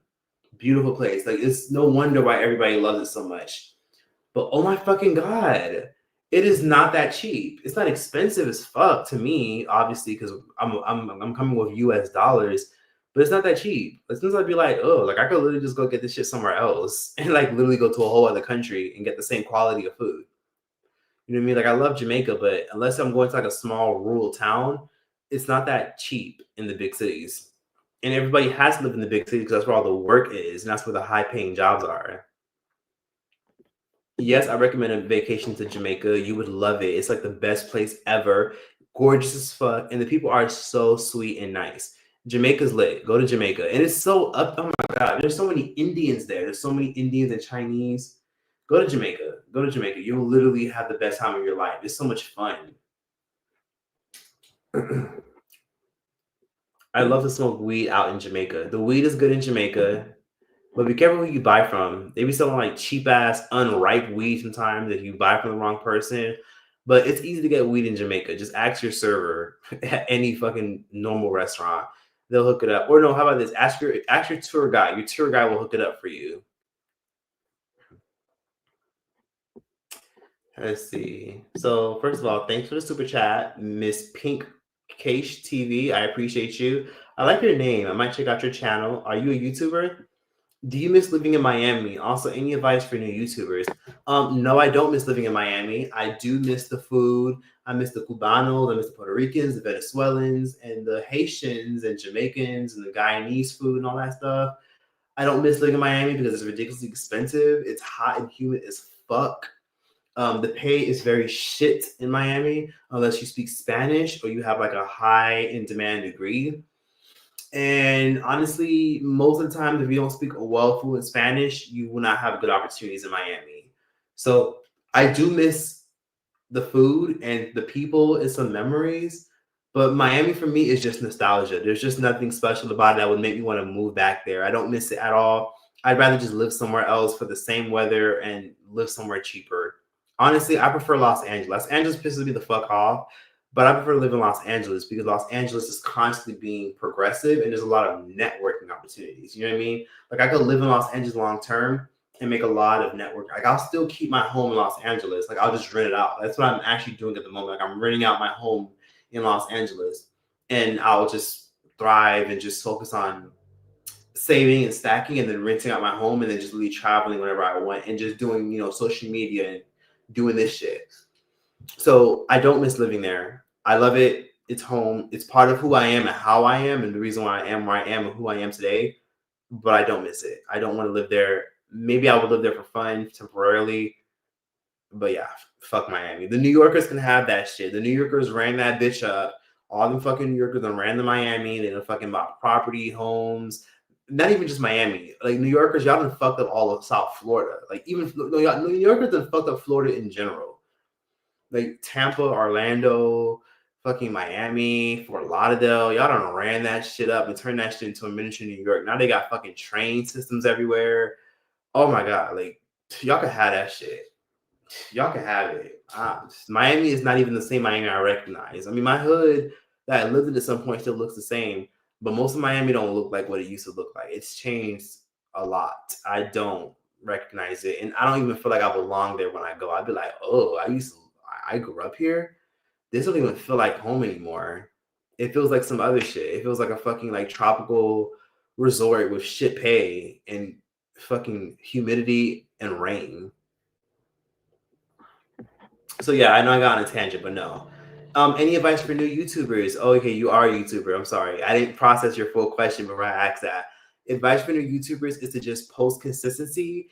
And oh my God, it's only a hell of people are leaving. Oh my God, we have literally 1,000 people in here. Can y'all like literally like the live stream, please? Okay. So advice for new YouTubers.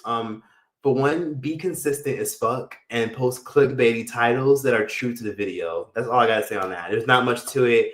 Post 2 to 3 times a day. The more you post, the more you grow. It's just like when you clock in at work. The more you show up, the more money you make. So yeah, that's my advice to new YouTubers. Be as consistent as possible, as consistent as you possibly can be. And if you think you're posting a lot of videos, you still ain't posting enough.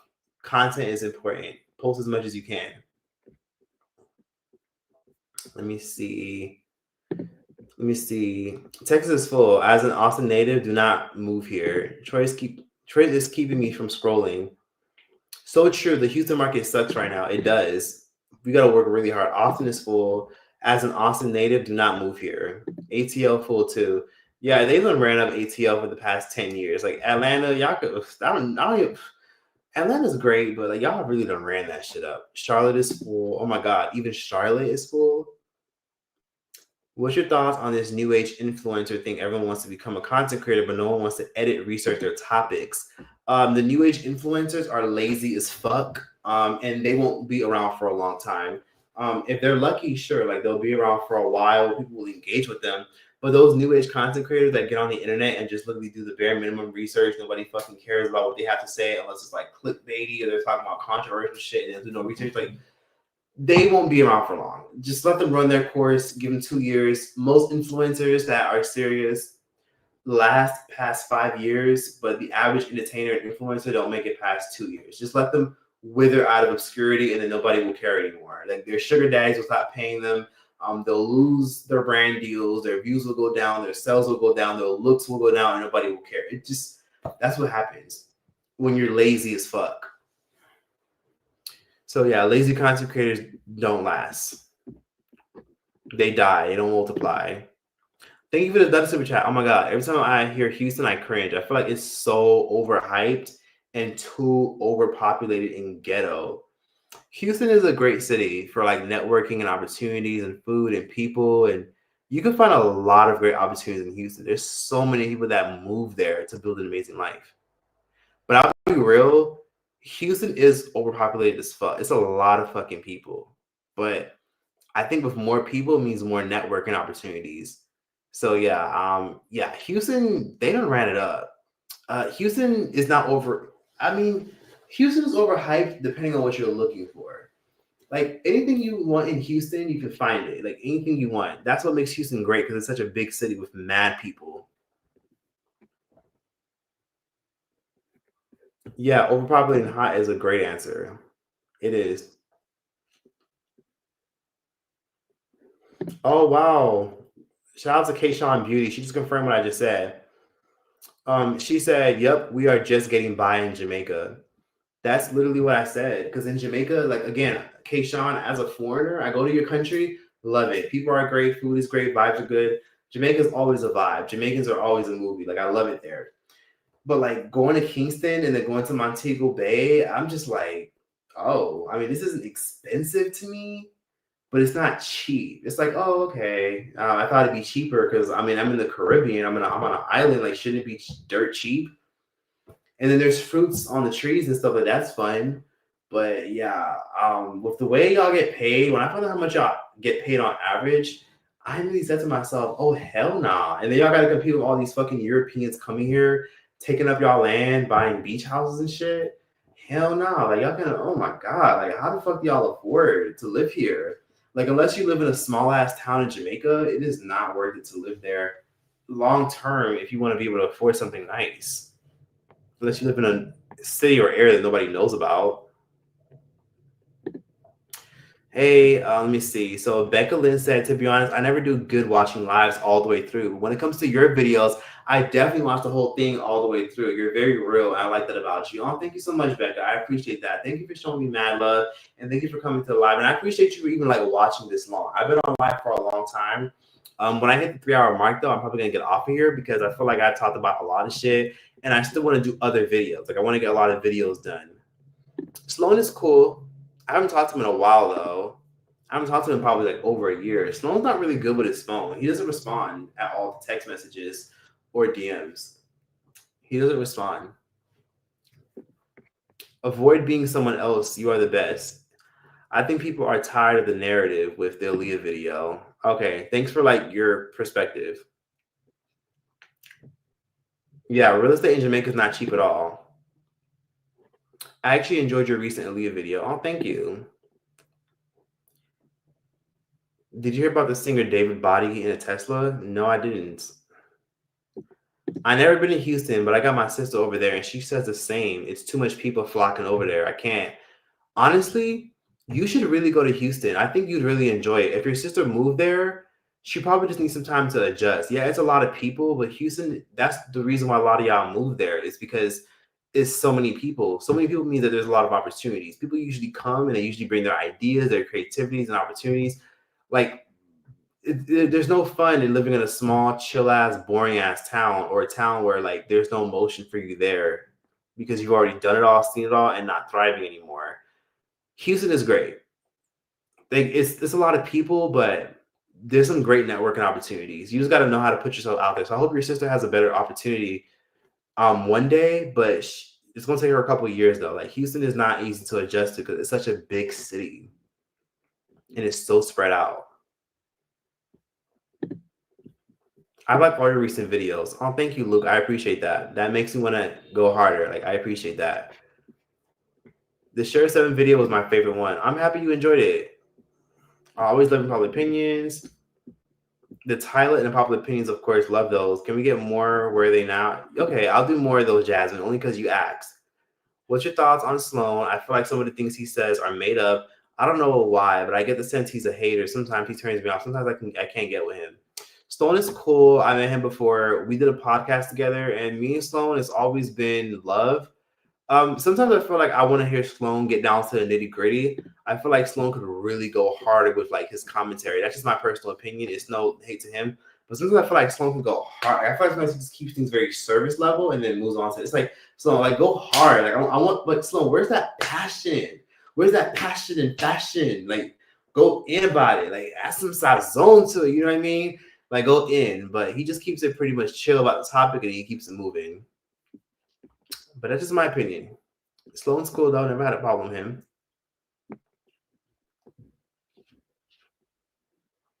Let's see. Oh my god. Let me see. You smoke weed, Choice? Socially and occasionally. Not really.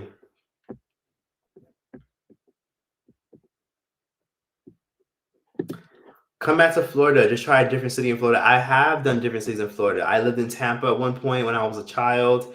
Then before freshman year in high school, I lived in Tampa for a little bit with a family friend. And then I lived in Tallahassee for a little bit. And Tallahassee was okay, but it's just I don't want to be in Florida no more. Like I just don't. Like there's just no opportunity for me there. I need to be in a city where there's a big international airport and there's room for me to grow.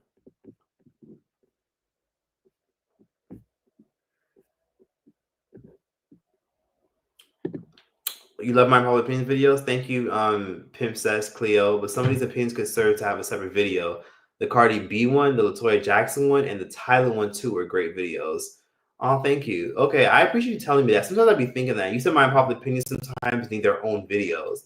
That's interesting. Okay, I'll actually take you up on that because sometimes I've made unpopular opinion videos, and in the middle of me editing, I'd be like, bro, this is like sometimes I really had to chop down my unpopular opinions videos because I literally go in on a tangent for like 10 minutes. And I'm like, whoa, chill. This is not a full video. This is just unpopular opinions. Keep it short and sweet and cut out all the extra shit.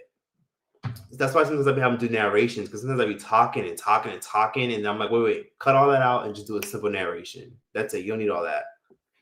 So, okay, I'll definitely take you up on that. But I'm glad you like the LaToya video. That was a video I worked really hard on. Jess Lairs and T.S. Madison are going at it again? Damn, what the fuck she do now? Not too much on the fellow New Yorkers. Yeah, they destroy Orlando. New Yorkers destroy Orlando. Oh my God. Thank you, Yasmin, for the super chat. I greatly appreciate you. I appreciate you a lot. Thank you. Hey, Troyes, when you going to have a meet and greet in Atlanta? I'll do one in Atlanta because why not? I love Atlanta. I always get mad loving Atlanta, so I'll do one in Atlanta.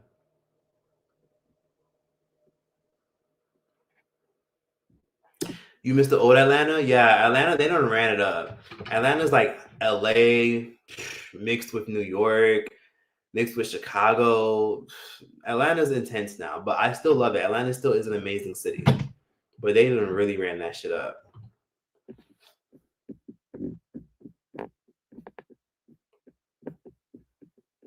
Let's see. Thank you, Yasmin, of course. Thank you for always coming through and enjoying my lives and showing love. Let's see. The one time I'll go to a big city for a vacation, and that's it. Yeah, you're not missing much if you live in a small town. Like living in a big city is great until chaos happens, until evacuation happens, and until it's hard as fuck to find a decent job. Living in a small city can really work in your favor when you're trying to find a good job, because sometimes you can be a big fish in a little pond.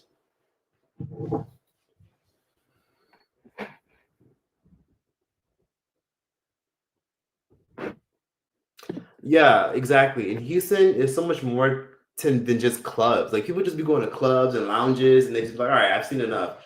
Like there's a lot of shit in Houston, Texas, and in Atlanta, like and even in LA. Like there's cigar lounges, there's Arabic clubs. Like there's literally clubs that are dedicated to Arabs. There's clubs dedicated to like Colombians. There's like Venezuelan food. There's all types of shit in Texas. It's just people just be looking for the nightlife. Like there's more to that. Like just go out, go to clubs, go to events, go to slam poetries. Like you really think a city like Houston, Texas has 3 million people and ain't shit to do and it's just nothing to do but to drink and go clubbing? There's so much to do. You just got to go find it. There's just a lot of fucking people, a lot of heat, and a lot of traffic. But Houston is lit. Trust me, you'll fuck with it if you actually try to make an effort to meet people and try new things. Do you feel like if you never lost weight, you would still be where you are now? Honestly, I don't know. I feel like I kind of lost weight for me. I feel like eventually people would have got tired of me just being big as fuck and just eating whatever I want. Like eventually that shit gets old. It's like, where's the evolution? Where's the growth? You know what I mean? Like eventually that gets old. But people didn't really follow me because I was heavier or like eating crazy food. People followed me because I had character and flair. That's why people followed me and liked me because I was chill and I was just saying whatever the fuck I wanted. That's why people liked me. It really wasn't because of my weight. I'm on day 9 of quitting weed. Been smoking since 2016. Wow. Congrats, first of all. Good for you. There's other things you can do besides smoking weed. You know, smoke a little jewel pod or a vape pen. That helps you a lot with quitting. I love when the live gets under 1K. It gets real, LOL. It does, because we done shook out and weeded out all the people that were just wandering and lurking. And everybody went to sleep. Now we just have the night owls here. What's a country you don't recommend going to?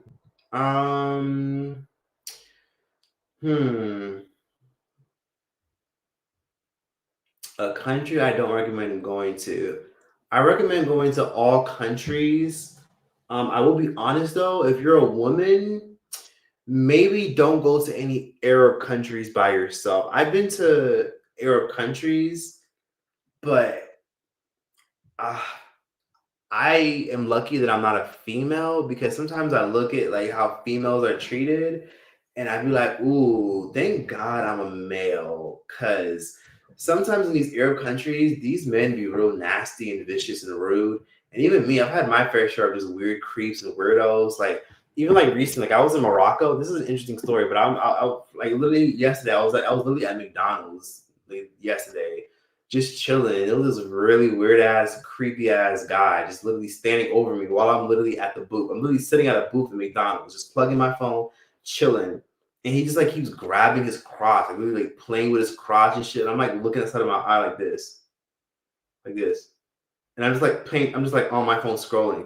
I'm like, this guy's weird. Like he's really scratching his crotch right in front of me. I'm like, maybe he's just looking out the window. Maybe he's just scratching because he just got crabs or some shit. Like he probably got crabs and just being weird. And he was like just grabbing his crotch like this. Like literally like doing it. And I thought he just kept looking at the window because I was sitting at the window and I was like, hey, just ignore him, he'll go away. And eventually he goes like this. And I smell his disgusting ass fucking cigarette breath. Like he's like literally breathed on me, and I smell his disgusting cigarette breath. I literally looked at him, and he's like, "Oh," like smiled and grinned a little bit, like sorry. And I'm like, I literally unplugged my shit and moved to a whole other booth because what he did was this. Before I moved, he literally sat at the booth. He literally sat at my table like this. Like just sat in front of me, and that's when I knew, oh, okay, you're doing this on purpose. Okay, unplug. And then went right over to another booth and just sat over there. It literally happened to me. And I think to myself, imagine what a female would probably go through, right?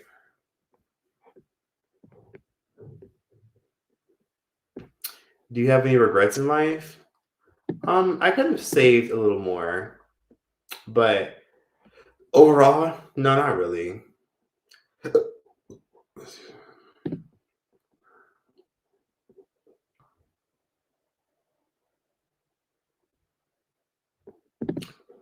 Oh, you're watching the playback about what I said about Charlie. Honestly, Candace Owens grew up in poverty. She grew up in poverty as a black woman to a single grandfather because her mom wasn't really in her life. Candace Owens might have more insight than someone like him. Let's be honest. She actually didn't grow up privileged and rich and uppity. She grew up struggling, and she's a black woman. I mean, to be honest with you, Candace Owens got some opinions where I'm like, bitch, next. But I'd rather hear it from her than someone like Mr. Charlie Kirk.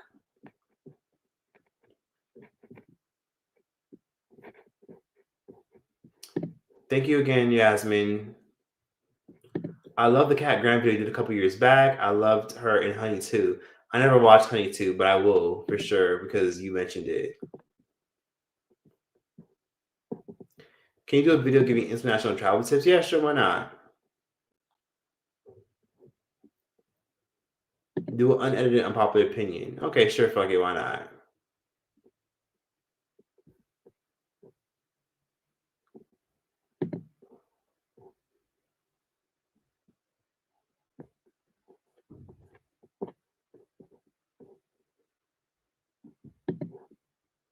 You want to leave Australia, but at the same time, starting over is hard. So I'm going to do more online and see where I can go.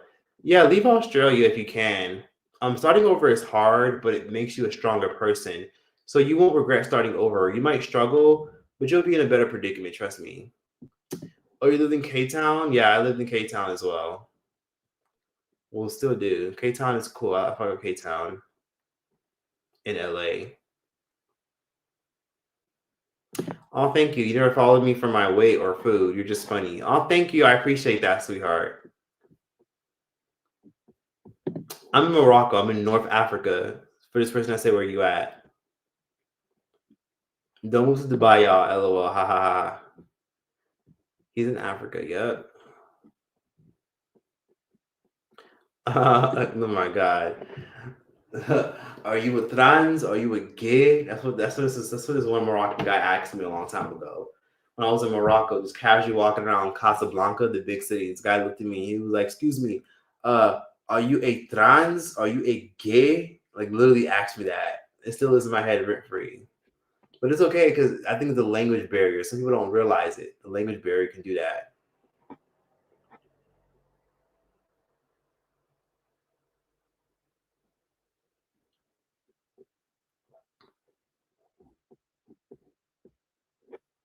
Not the crabs.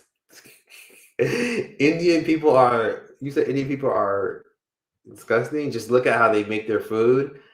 I mean, sometimes sanitation isn't really popular. Like to them, it's just like whatever, same old, same old. We're all gonna eat it. That's how they see it. I think they think if they touch it, they make it with love. But yeah, I mean, it just depends, honestly. Yeah, I'm not gonna lie. Them street videos be scaring me. Oh, Troy, be careful. You heard about the Moroccan boy that was brutally hard? I did hear about that. I did. I hate six. Sorry, Choice. Troy, my mom was asking, how come you always have your head covered? LOL, I never even noticed that. Honestly, I always have my head covered because I felt plain without it. Like, there's nothing wrong with my hair. Like, my hair is fine.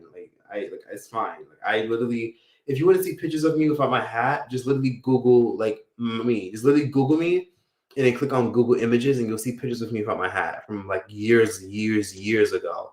But I'm fine. I'm fine. I just always have my head covered because it's like a personal style. It just always looks good with the outfits that I wear. Sometimes I feel plain with no hat. Like hats have just always been a personal style for me. Just a personal style.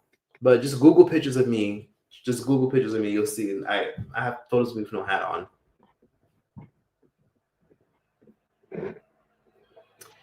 Thank you for still being on live. I just got some Wingstop. Wait till you get the watch the playback. That's where shit gets real interesting. And shout out to everyone that's still watching this. Shout out to everyone that's still watching this live. I had a lot to say today. Choice, please. You just got here. And someone said, not the crabs, right? Not the crabs. How are y'all watching this? On the phone? iPad? I'm definitely watching on the TV. Oh my God. Thank you, Breeza. I'm happy that you're watching on the TV. Yeah, there's some perverted dudes out here for sure.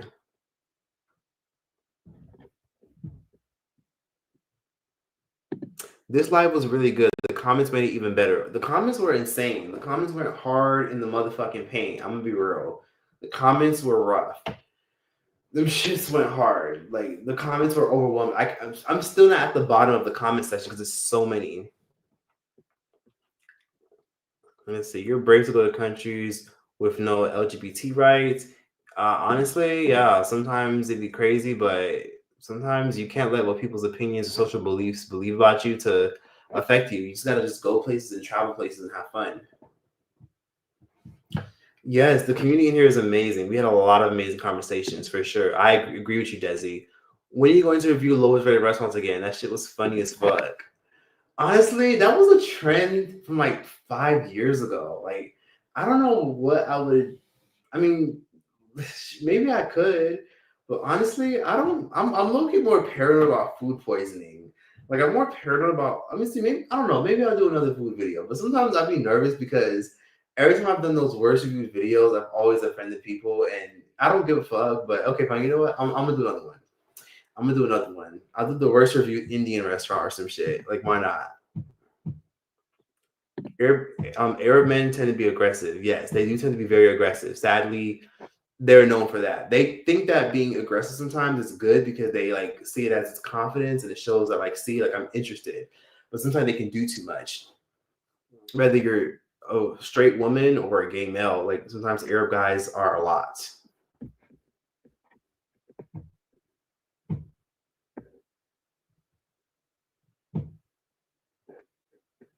Oh wow.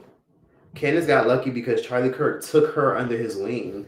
Candace recent video, they were working together like 10 years ago and debating. I didn't even know that. That's interesting. Yeah, African men too are sometimes. I will say that. Yeah, that's true. Oh wow, you were born in Mauritiana, right by Morocco. That's amazing. That's amazing. Have you been to Morocco? That's lit that you were born in Mauritiana. Mauritania. I mean, that's not too far from Mali and the Sahara. Let's see. Unedited unpopular opinions. Okay, I'll do that.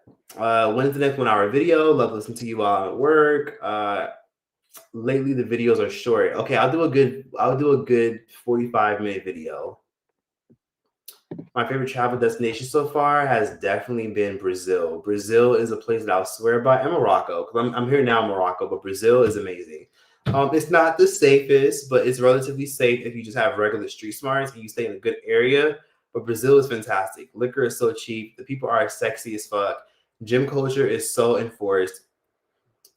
Brazil is just fantastic. It's literally just as big as America.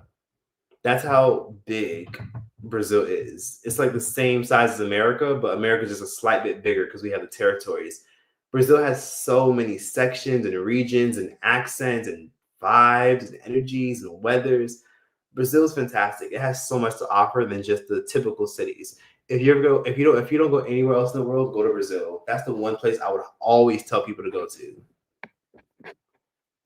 They have like their own version of like New York, they have their own version of like LA, but like obviously it's Brazil, so they have their own definition of everything. Yeah, people shouldn't be celebrating Charlie Kirk's death. That's a little weird.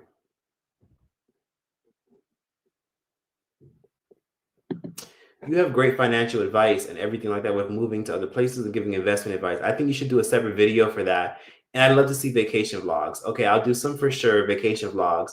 And I appreciate you telling me my advice has helped you. My bad. Yes, I can see myself living in Mexico. It's very close to California, and I love Mexico. Mexico's the shit. Choice, that's a nice shirt. Oh, thank you. I'm glad you like my shirt. It's hot as hell in here, but because it's like see-through, it's a cool shirt.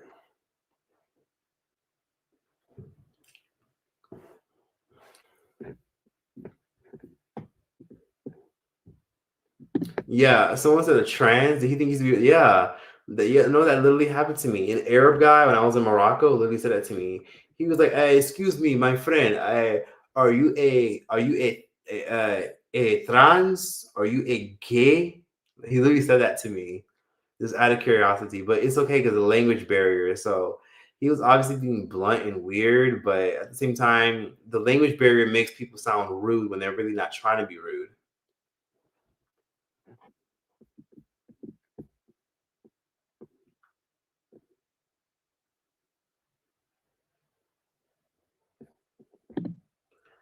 I never heard of that show, La Femme Nikita.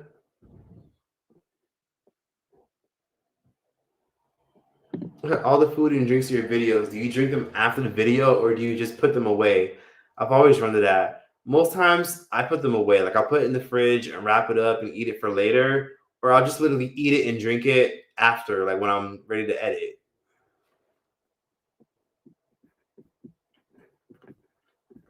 Wait, huh? Did you hear about the actress in Vampire Diaries who played Elena? She only got paid for one character, and the men got more than her. That's terrible. It's terrible because she's literally played like two different characters. She only got paid for one character.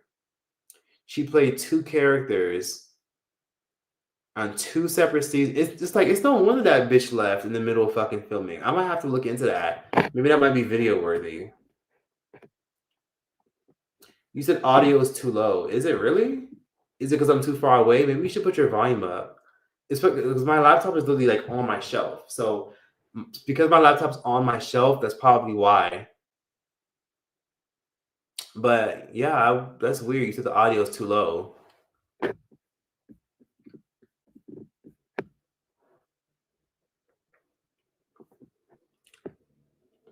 Where is your travel group planning to go in 2026? Honestly, sorry. My first stop, if I'm being honest with you, I want to do Portugal. I really love Portugal, but then I also love Brazil. So I might do Salvador, Brazil, or Lisbon, Portugal. So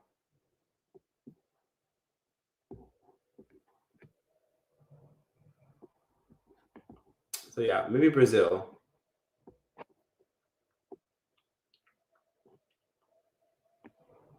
Yeah, Cape Town is lit. That's crazy though. I'm still there though. Y'all eat curry chicken. Curry is from India. They call it chicken curry in India.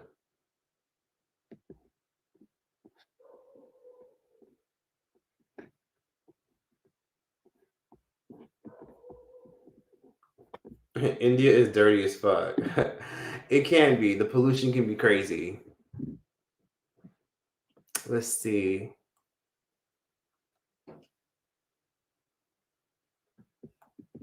They were saying you was bold earlier. Oh Lord.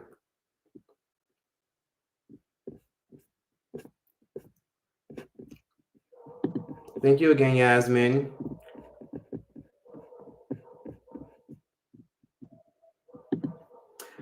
My mom used to watch your earlier videos when you were recording in a closet and had issues with your family. That's how I got introduced to you. Oh wow, that's amazing. Okay, I'm glad your mom stuck around that long.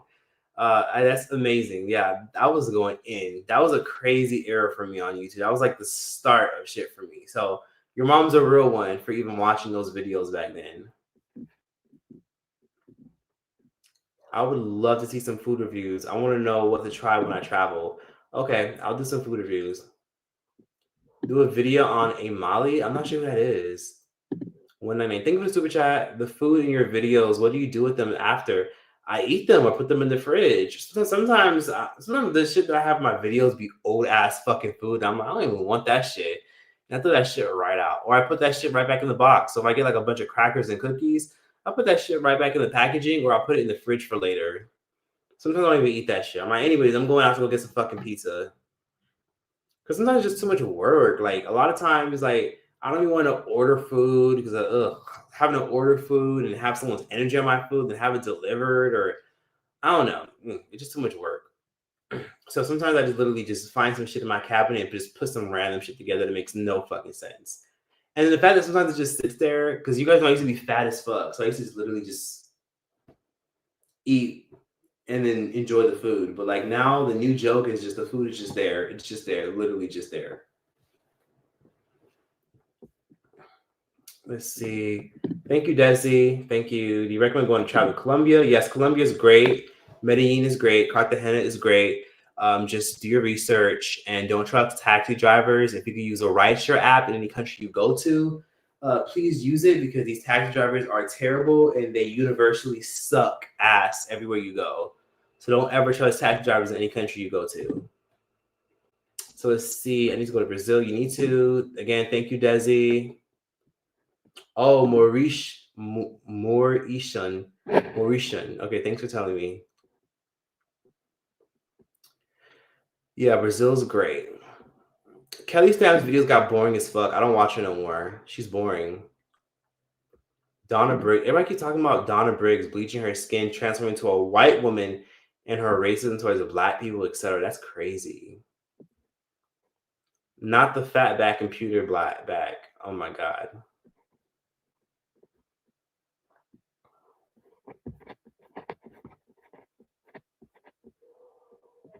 Let me see. Yes, a choice video I could watch and cook my dinner to. When I first came in your live, I was shocked. It was over 1K people. The comments were moving so fast. It was. I was in shock. I'm gonna get off of here a little bit, but yeah, the comments were fucking insane. It was so many people. Like literally, I'm just now getting to the end of the comments. Like literally, literally for the past 3 hours, I've just been scrolling. I'm literally just now at the end where I'm like, finally. The end where I can just relax and just review and read shit. But yeah, oh my god.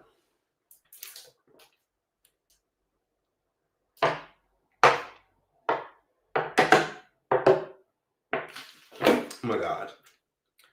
I'm fucking overwhelmed. That was a lot of fucking comments.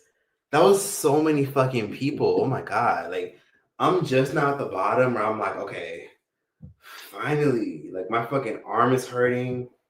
But yeah, it was a lot of people. It was so many people because so many people were passionate about the Charlie Kirk stuff.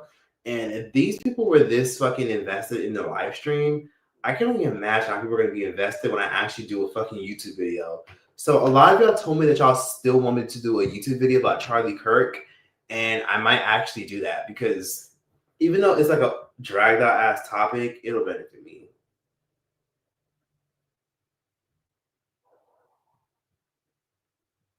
Hold on.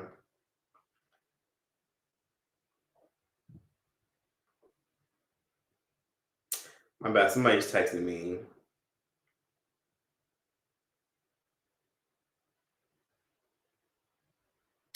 Anyways, so yeah.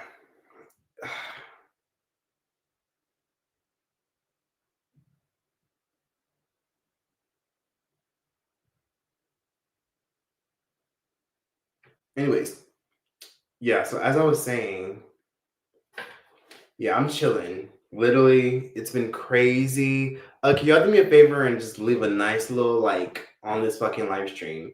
I gotta get this fucking video done.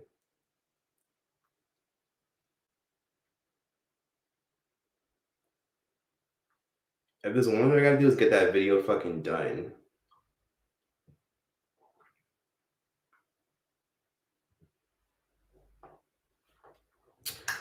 But anywho, so yes, a lot of people are. Let me see. Sorry, let me just get back to reading these. Somebody said, "What I miss? What did you miss, baby? You missed everything. You missed everything. That shirt is fire. Thank you. You missed everything. Can you do a live and popular opinions? That's not a bad idea. It'll be posted probably the next couple of hours. This is white on white crime. Remember that? White on white crime is hilarious. So I think I'm probably gonna end it. Also, wait, hold on. How many likes do I have? Because I said I wanted to get at least a couple thousand likes. But if I have like 1K like, that's okay with me too. But how many likes do I have on this live stream? Oh wow, you're almost at 1K likes. 500 more for 1K likes. Oh, no fucking way. Can you guys like the live? That's crazy. Like this needs to get way more likes than this shit. This needs to get more likes. Can you guys like the live for me, please? I would greatly appreciate that.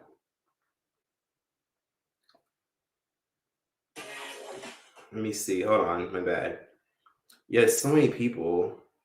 Oh, literally, all I need is 40 fucking likes, 30 something likes. Yes, please like the live. Let's get it to 30 something likes. Let me know when we get to 1K. Because, like, honestly, I just need 1K.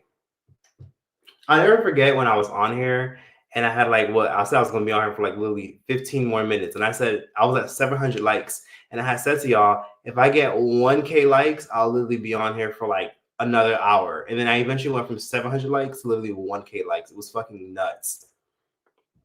Oh, thank you. Thank you for everything. Let me read some of these comments. I'm sorry if I ignored some of y'all. Let me keep reading. Have you been to Copenhagen before? I've never been to Denmark, but I hear it's beautiful. The food is good and the people are fine. So I've never been there, but maybe one day. Why not? I just have no care because I heard it's expensive. But I mean, it can't be no worse than New York City or LA.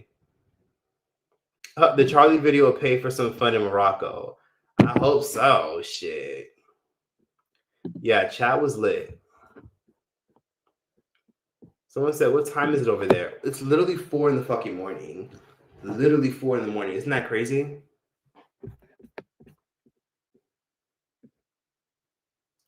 I like the video when it was on 80. I appreciate you. Aisha, you're always showing mad love. Thank you for just always showing love. You're always being kind and coming to life. You need to go to sleep. You saying I need to go to sleep? Baby, I need to go to sleep because it's 4 a.m. Right now where y'all are at, it's probably like 8 p.m., 9 p.m., not even midnight yet. But where I am is 4 in the morning. I'm not going to sleep until I get this fucking video done. I'm like all the way turned up. I got my water. I'm ready. Like I'm ready to get some content done. I need to get some content done and film some content so I can be lit. You feel me? I need to get some shit done.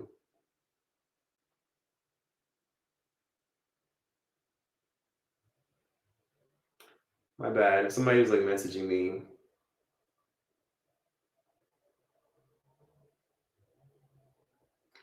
Oop, my bad.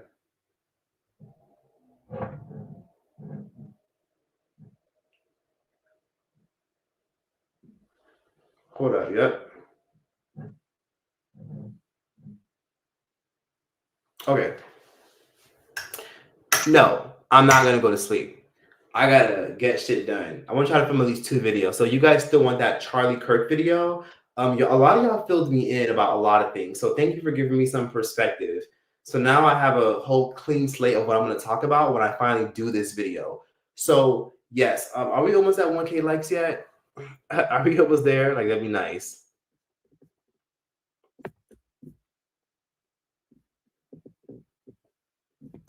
Trish, all you have to do is eat sugar and drink sugar and you're lit.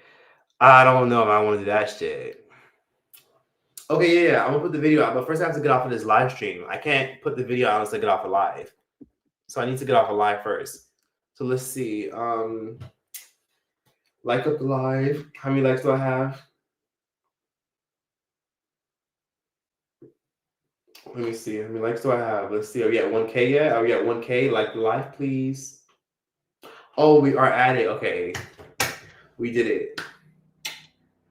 Thank you to every beautiful soul that decides to come through and watch me on live. I greatly appreciate y'all for the love and support. Thank you for showing me love throughout the years.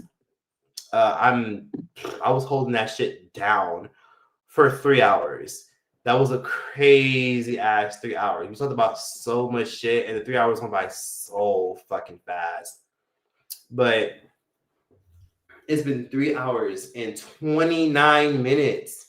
About to be 3 hours and a half, and I am ready to go sit my ass down. Well, I don't know. I kind of want to stay out here longer, but at the same time, I'm just like, if I stay here longer, I can't get the video done. That's what's done. I don't know. Should I stay out here longer or should I do the video? Because I'm trying to do the Charlie Kirk video. Y'all decide. Someone said stay. But then I won't have time to do the Charlie Kirk video. Oh my God. You do your choice. Yes, you do you. Stay. Let's see. Okay, let's see. Do it longer. Let's see. Do the video just a little longer. Let's see. Okay, don't always rush the video as more information not come out. Might LOL stay. Let's see. No stay. You should. Okay. People are saying I should stay. People are saying I should just do the video. Do the video. I'll do the video. Stay. Do the video. Stay. Do the video. Do the video. Okay. Hey. And I'm so happy everyone's so engaged with this. Do that video before no give a fuck off no more. Okay, you're right. Someone said do the video before nobody gives a fuck anymore. Okay.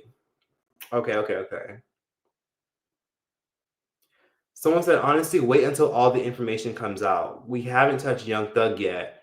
The government leaked the wrong Jeffrey. Holy shit. What do you mean? Pardon me. I didn't talk about Young Thug, but I've been hearing about Young Thug. I have not talked about him, though. You said, fuck that man? What the hell did Young... I mean, I know about Young Thug. He's been snitching like he's been singing like a canary. You want another Mary J. Byron update? I don't even think that's even worth it. Okay, I'm gonna get off of here. Thank you for all the love and support. I'm gonna get off of here. Y'all take care. Y'all enjoy and be ready for that Charlie Kirk video to come out because it's coming out in a few hours. I'm not playing. Like that video's coming. Oh, and the Bambi video. Like a lot of y'all have been asking me to do the It's Bambi video. A lot of y'all have been asking to talk about It's Bambi and the fact that she's homeless and begging people for money and crashing out. Like people have been asking to talk about that. People obviously asked me to talk about the Young Thug stuff. People wanted the Unpopular Opinions video. People want me to talk about Cardi. It's a lot of shit. But let me see. I already did talk about the Sprinkle lady. Go watch my recent video. I talked about Cher already. Let's see. Okay. But yes, I'm gonna get off of here because listen. But then again, more people are coming in, so I'm like, I don't want to get off of here. But okay, I want to give people who are watching the playback a chance to like not be like, too long. So yes, enjoy. Take care. You have a good time. I had an amazing time on this live. Probably one of the best lives I've done in a long time. One more comment before I go. Make sure if you talk about Charlie Kirk, any phrases that we're talking about out of the context, you show the full clip. Because I see a lot of people just running with anything. Exactly. I'm going to show the full clip. Yeah, Bambi is homeless. She's been going through it. And she's been on TikTok crashing out. When you have time, just go on TikTok and type It's Bambi on TikTok. And you'll see a bunch of videos of her just crashing out, throwing up, making a fool of herself. I did a video actually on this channel. So if you didn't see my Bambi video, it got demonetized, unfortunately. Just go watch that. You'll see. I talked about the gist of it, but I might do an updated one because so much has happened in the past 2 weeks. Let me see. Poor Bambi. Yeah, poor Bambi. Okay. But I'm gonna go. Y'all take care. Have a good one. All right. Bye. Toodles. Deuces. Good night. Y'all be safe. Peace.